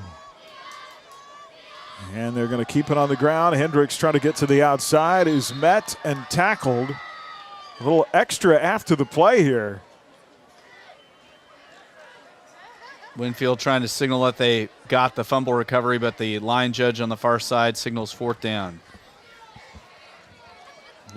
No gain, so it'll be 4th down. Buhler's got to punt away again. Buhler Dental Care scoreboard update. Andale at the end of 360, Trinity Academy 13. So Andale got angry about getting having a first deficit this year. We've talked about this before. There aren't too many sure things in life. What do they say? Death and taxes. Those are the two for sure things. I think Andale in the 3A state title game is pretty good too. Yes. If there was gambling odds in high school football, which I'm not advocating for that by any stretch of the imagination, they would be an odds-on favorite. 2:05 to go in the game. Vikings have scored on their last 2 drives. They're going to have it here at their own 36-yard line. Got a barn burner. Speaking of 3A, Cheney and Collegiate at the end of 3. Cheney leading by 1, 28-27 in your Buhler Dental Care scoreboard update. Elsewhere in Reno County, Trinity Catholic shutting out Medicine Lodge 20-0, kind of midway through the 4th. Vikings still have their varsity, their number 1s on the field. They're going to try to go deep to Hutto again. This is a little action back to Hutto, back to the end zone. So they throw the bomb over on the far side. Touchdown, Winfield. Well, I guess that can help them not feel so bad about the night, but it's kind of empty yards, empty points at this point. That will definitely inflate quarterback numbers, though. Yes. Yeah. Guys, I threw for 3 touchdowns. None of them mattered. Correct. 64 yards on that strike to Hutto. Extra point's a wobbly one, but it finds its way through. So it's 41-21. It's good. 1:55 to go in the 4th. Nearing the end of this one, Buhler on their way to a win here on senior night from the Alan Samuels broadcast booth on HKFM.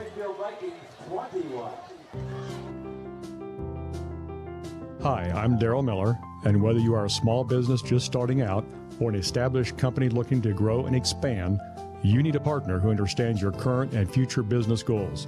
At First National Bank, we make all of our loan decisions locally, and our commercial bankers have the knowledge and resources to find the right loan for your business. First National Bank of Hutchinson, always first for you. Member FDIC, Equal Housing Lender. HKFM. Coverage of Crusader football tonight brought to you by Bluestem Communities, by AJ's Sports Grill, Buhler Dental Care, by Central Prairie Co-op, and by Hutch Auto Body. Week number 8, final week of the regular season next Friday night. And Buhler will be on the road at McPherson. A 7 o'clock kick, 6:30 for the Midway Motors drive to the game. And this is my least favorite press box that we go to ever. The windows don't open. It's one big room. Yep, the windows don't open, and yeah, but it's definitely it'll be very hostile. Yes, big game. And even though Mac is having a rough go of it right now against Augusta, they will be ready to rock and roll next week for us. Well, just like the key was tonight, the key next week is going to be to get pressure on the quarterback. Yes. I like the way our D-line is playing right now. 1:55 to go in the game. Vikings to kick off after a third second-half touchdown. None of those scored against the varsity tonight. This is Jacob Miller at the 30, 35, 40. Only the kicker to beat. 50, 40, 30, near sideline, 20, 15, 10. Go, Jakey, to the pylon. And they're going to call him out at the 1-yard line. No, touchdown. Touchdown, Crusaders. Guys, there's a penalty. I hate to break it to you at the 45. And I think they're going to get Lane for a little bit of extra stuff. Oh, rats. What a Herculean effort that time by Jacob Miller. It was a delayed signal by the official right at the pylon. Wanted to make sure that he got the call right, but signaled touchdown. All right. It's going to be a block in the back on Buhler. You know how they always say they like to call him out at the one? I thought yes. Yeah, that's coming back, guys, which is such a bummer. What a great sprint by Jacob. Still fun. Well, and a neat, got to say again, Jacob Miller story. I was waiting for the moment.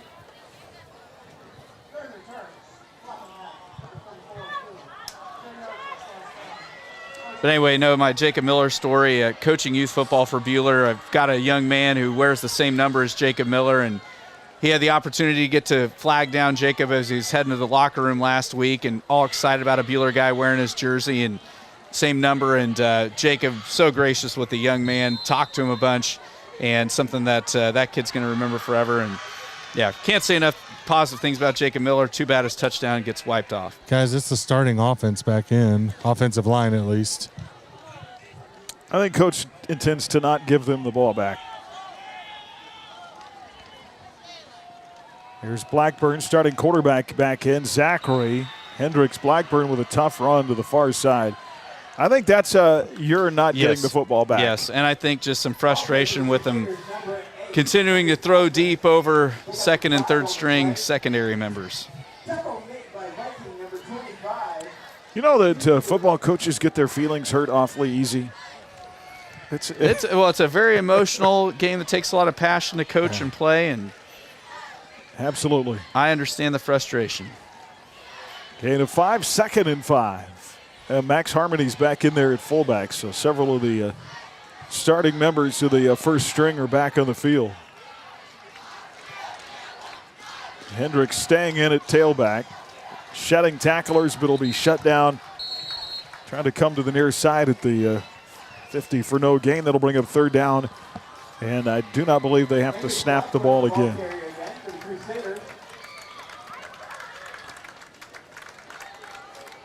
It's one of those where it's a 20-point win. That's not nothing. But game was even more lopsided than the score would, would suggest. No doubt. No, it was a good effort tonight for Buhler, a game that the guys can feel good going into the big regular season finale next week up at McPherson. Well, Jacob Miller tried to steal the play of the game right there at the end with a kickoff return for a touchdown. But it was called back on a block in the back. And Buhler's going to run the clock out and win it 41-21 to improve to 5-2 on the season. 4-0 in the league with one game to go. Vikings fall to 1-3 and 1-6. Winfield will finish up next week at home against Mulvane.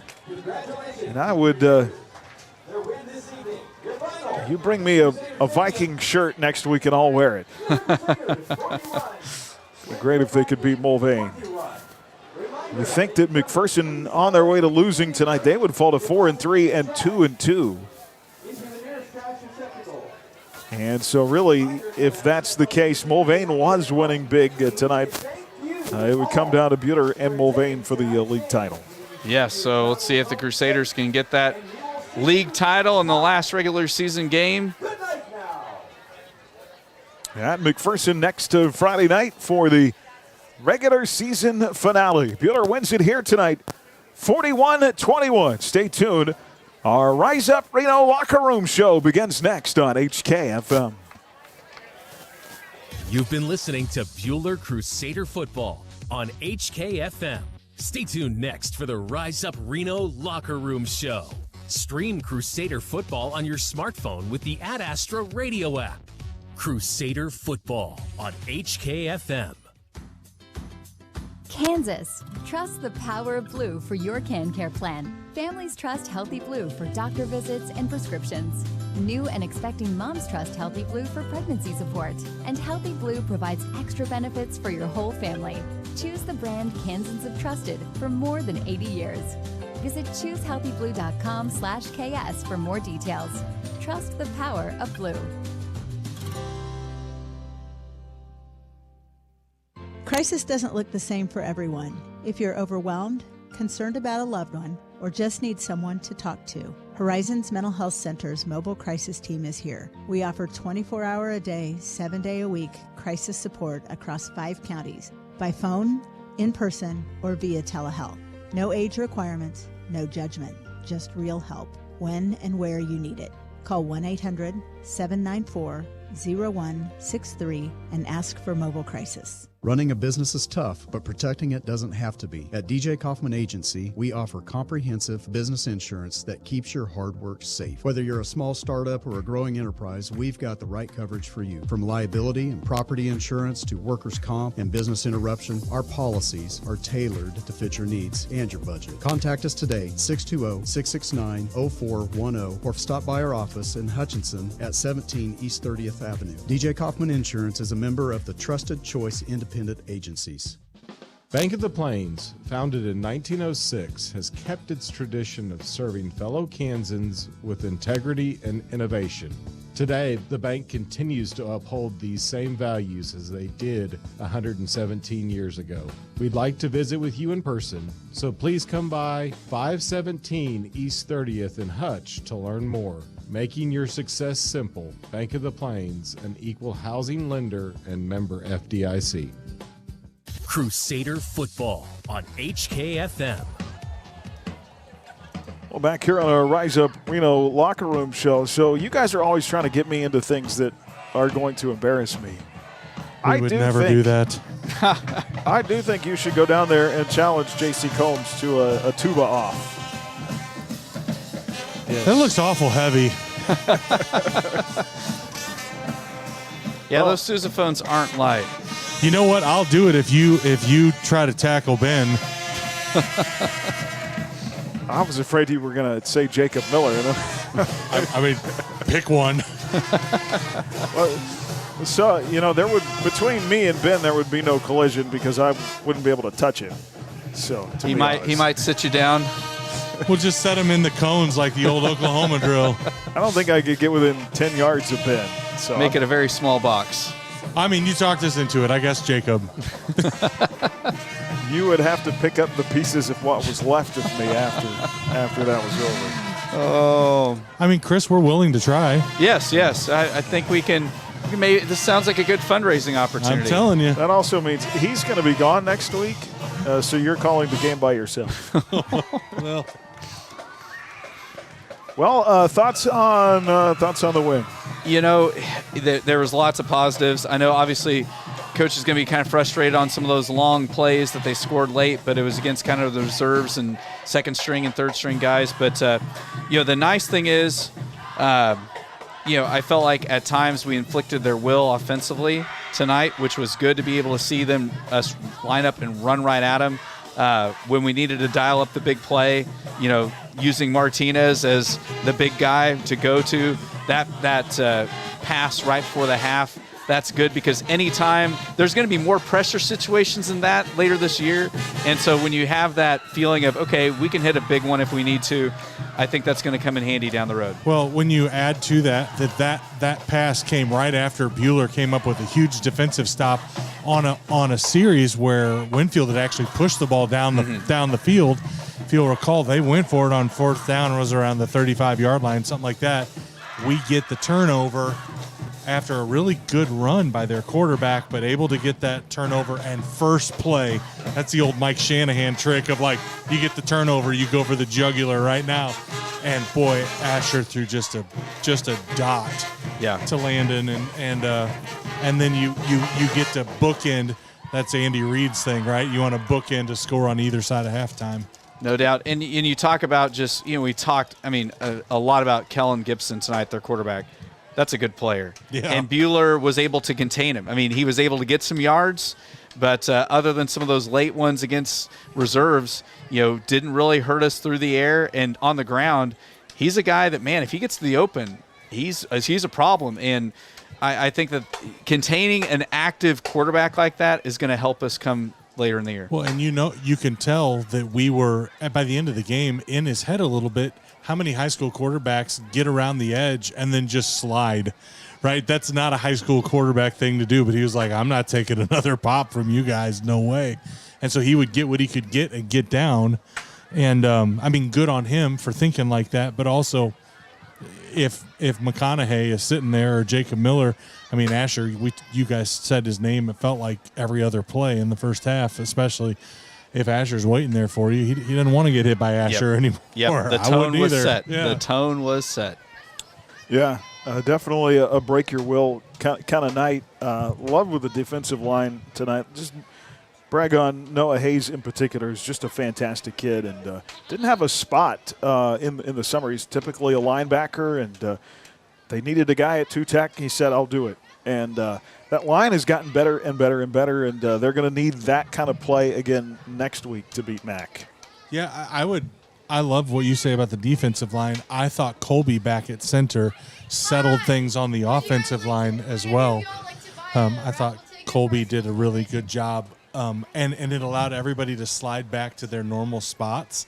And I think you saw where I noticed it was on counter trap. When they were running counter trap, that is a play that really has not worked for a good chunk of the season. And that's a decent defensive front for Winfield. And in the first half, when they still had their wind, counter trap ran and worked at least 2 times, maybe 3. And that's a play they've struggled to get traction with. Well, all the combo blocking that those guys do, yes, just everybody's got to be on the same page. Well, you talked about that D line of Winfield's was not terrible. Coach Warner Flatt said their best defender was Braden Sutton. He's 6'3", 220. He's a senior. And Jeremiah Lang. They've got some big guys that's not just chairs that were across the way from us. And Buhler did a really nice job of handling them tonight. Agreed. Hey, you win the game at the line of scrimmage. Yep. Typically, that's the trenches is where it begins. Absolutely. Good things happen. Well, we'll get our play and the player of the game coming up here as our Rise Up Reno post game continues. We'll also get our final Phillip of the night, brought to you by Dick's Phillips 66. Final thoughts of the night by Coach Steve Warner as he joins us now. Coach, I thought your number ones really dominated the game tonight. A very back-breaking type of performance by those guys.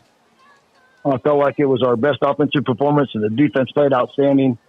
Very, very pleased with the effort, the kids. I feel like our offensive line, it's just been a work in progress, and they're gelling together so well right now. And that's what it takes. We've been talking about it. We've got to have ourselves ready to go for the playoffs, and what better time, than play right now. And we knew it. Winfield was not that bad, and 1-6 record right now, but they're not a 1-6 team in my book. They're physical, and they got a good quarterback. He's very athletic, and obviously, as soon as we put our JV in, you saw how fast they scored. Yes, indeed we did. Game really won in the trenches. I thought both sides of your line tonight were fantastic. I agree. We were very physical up front, and number 70, who's really been hurting people. He had a few tackles, and probably more towards the end, but we did a great job on him. Very pleased with the offensive and defensive lines and the way we were getting pressure on. I loved how Coach Cole's bringing blitzes from everywhere, and they couldn't pick him up, and getting their quarterback on the run. Very pleased with this win. Absolutely. Good stuff. And they have a good quarterback. Boy, you guys are able to get after the quarterback like that. That'll take you a long ways. Well, it does, and then it puts him on the run. And he can throw on the run still, but we were able to just continue to get pressure. I don't know how many sacks, 4 or 5, I would guess, but definitely have pressure on him all night, and that's what it takes, to get a quarterback out of his rhythm. Then you put Hendricks in the game late, and he had himself a fourth quarter there. Nice stuff from the young guy. He runs very hard, and he's done it for our JV. He's a workhorse for the JV, and he runs very, very hard. I was glad that he got to go in with the varsity line. Yeah, good stuff. Good win on senior night, Coach. We don't have a final yet, but I will tell you that Augusta is putting it to McPherson. I think they were up 20 in the fourth quarter last we saw. So, holy cow! Yeah, wow, that's a shock.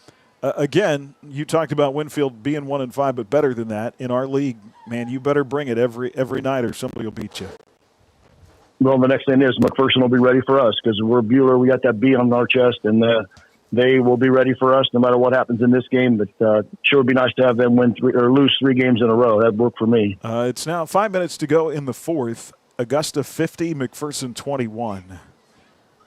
50-21. Holy moly! Yeah. Wow. Okay. So we've said it. I don't know how. Augusta's a good football team, and we struggled with them for a while. It was 14-12 in the third quarter. We knew they were a good team. They're a scary team to play in the playoffs. I'll tell you that. Absolutely. But boy, you guys, as far as where you want to get at the end of the year, still control your own destiny.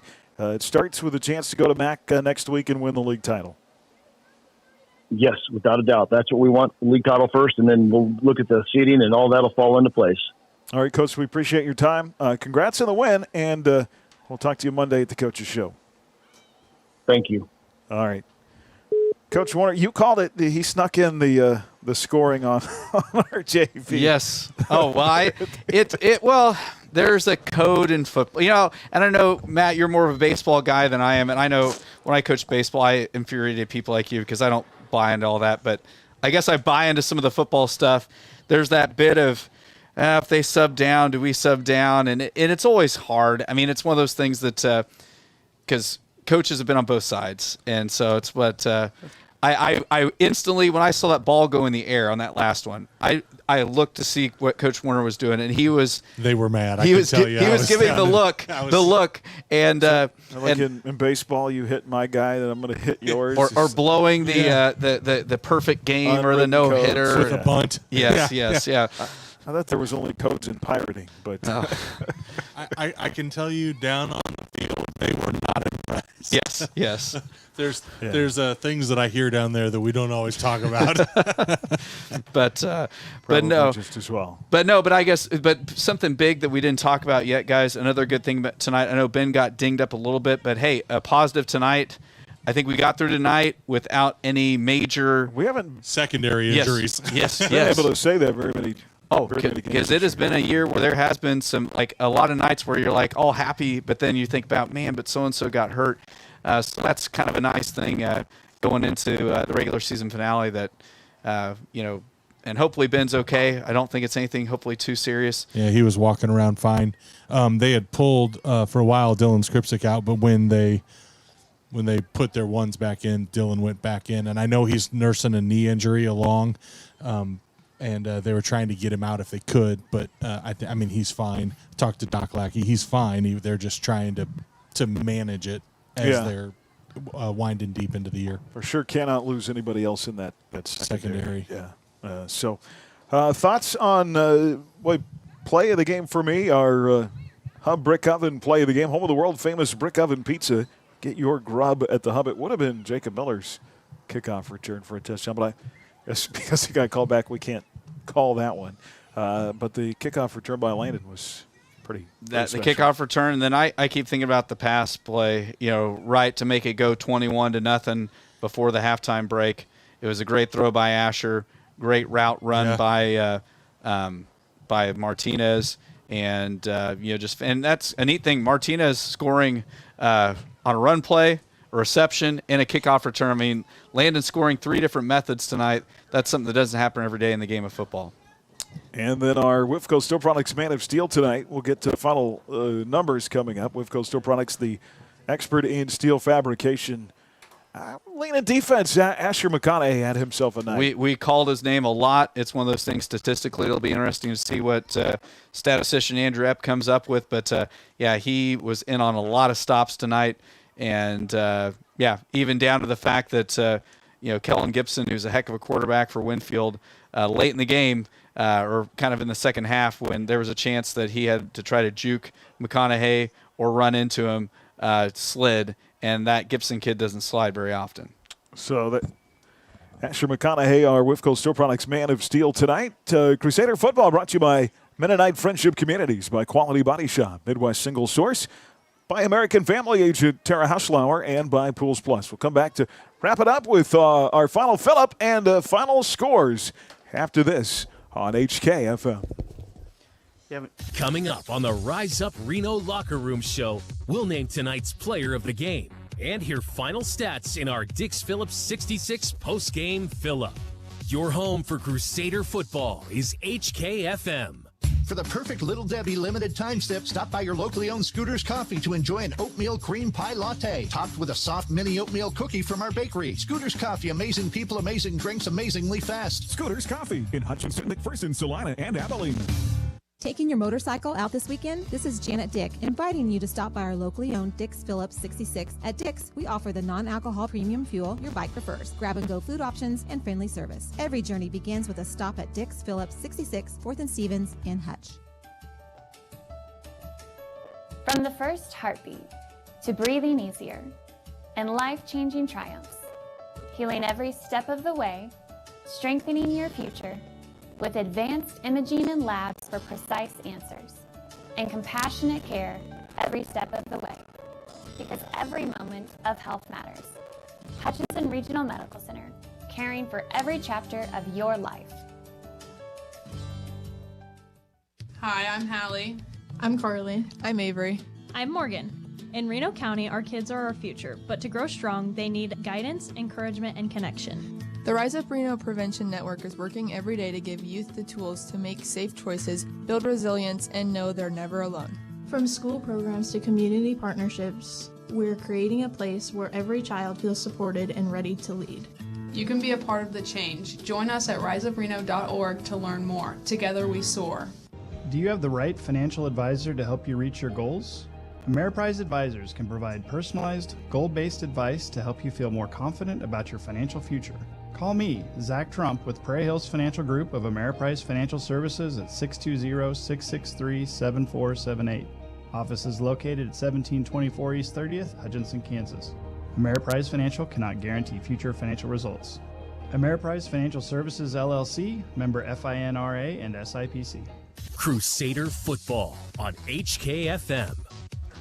Well, back here on our Bicep Reno locker room show as we wrap it up from Buhler tonight. We'll try to get you some final stats coming up. Looking for some finals. Finally, some finals starting to roll in. Yes, and Buhler Dental Care scoreboard. And I'll kind of focus first on our division in 4A West. So the game just went final up in McPherson. Augusta 50, McPherson 29. So Augusta gets their second win of the season. Augusta's only win coming into tonight was clear back on the 19th of September. They shut out Winfield 40-0. Last week, Augusta lost to Abilene 3-0. So they go from being shut out last week versus Abilene to putting up 50 tonight on MAC. So a big win for the Augusta Orioles. They'll finish the regular season with Circle next week. Elsewhere in the AVCTL Division III, Mulvegas, they go and beat Coffeyville tonight 50-0. So Mulvane continues to win. Of course, Mulvane's only loss in the season was back to Buhler week 1. Elsewhere in the 4A West, Abilene puts up big numbers against El Dorado, 56-14. These are all finals. The last score we have out of Hutch Newton. Newton was up 14-0 on Hutch, but Hutch has rallied. They now lead the Railers 15-14 at the end of 3. And now we'll kind of switch gears into some of the Reno County scores. Inman has a big night. The Teutons shut out Bennington 76-0 in Heart of America League action. Hillsboro defends the home turf tonight against the Lions. Lions 48-21. A final of Medicine Lodge, Trinity Catholic. Trinity Catholic shuts out Medicine Lodge 27-0. Last score we have out of the Wheat State League, Solomon leading Canton Galva by 18, 38-20. And let's see, Conway Springs defeats Ellenwood in double overtime, 17-14. Conway Springs kicked a field goal to win that game. An 8-man action, Low River blowing out Central Plains 68-26. Kingman 37, Belle Plaine 7. Andale Trinity Academy over in Wichita, that's gone final. Andale 68, Trinity Academy 20. We are still trying to track that Clay Center Wamego score because Wamego, like we talked about, one of the people that ahead of Buhler in the West, they are playing Clay Center tonight. Clay Center having a pretty good year, but they're a 3A, so that's a score that could affect Buhler. But we've talked about it. Wamego is going to play Abilene next week, and that's a game that I think that's in Abilene. Yes, and that's a game that obviously the impact of that could affect Buhler's seeding. Another very important score in the West. Capon gets its first loss of the year. They lose to St. James Academy tonight, 38-35. Now, that only makes them minus 2 points, but it is a loss. So depending on where Mulvane and Wellington ended up tonight, I don't know. Well, Mulvane won big, 60-0 over Coffeyville. Tough thing is Capon's got a pretty healthy lead in the point differential. That'd be hard to make up that much, but we'll have to wait and see. And just a statewide score of note, in the old league I used to coach in, Hanover defeats Axtell tonight, 26-18. Axtell had a 58-game winning streak. And they don't anymore. They don't anymore. Well, I can tell you firsthand, Hanover is a tough place to go win a football game. Southeast of Saline beat Halstead tonight 55-14. Smoky Valley 29, Nickerson 7 is the final there.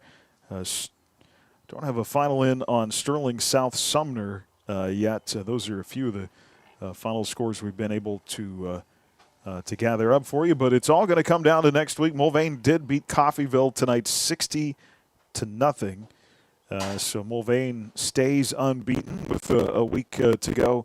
And, boy, the big score of the night, as Chris talked about, Augusta 50, McPherson 29.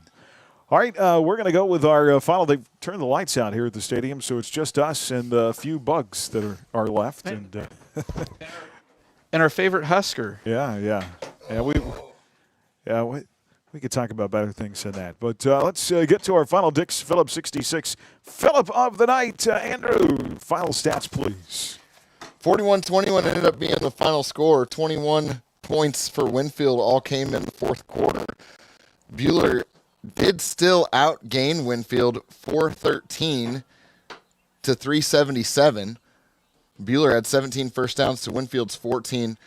The Vikings just 1 for 10 on third down, and Buhler 3 for 7. Buhler did not go for it at all on fourth down. Winfield 1 for 3.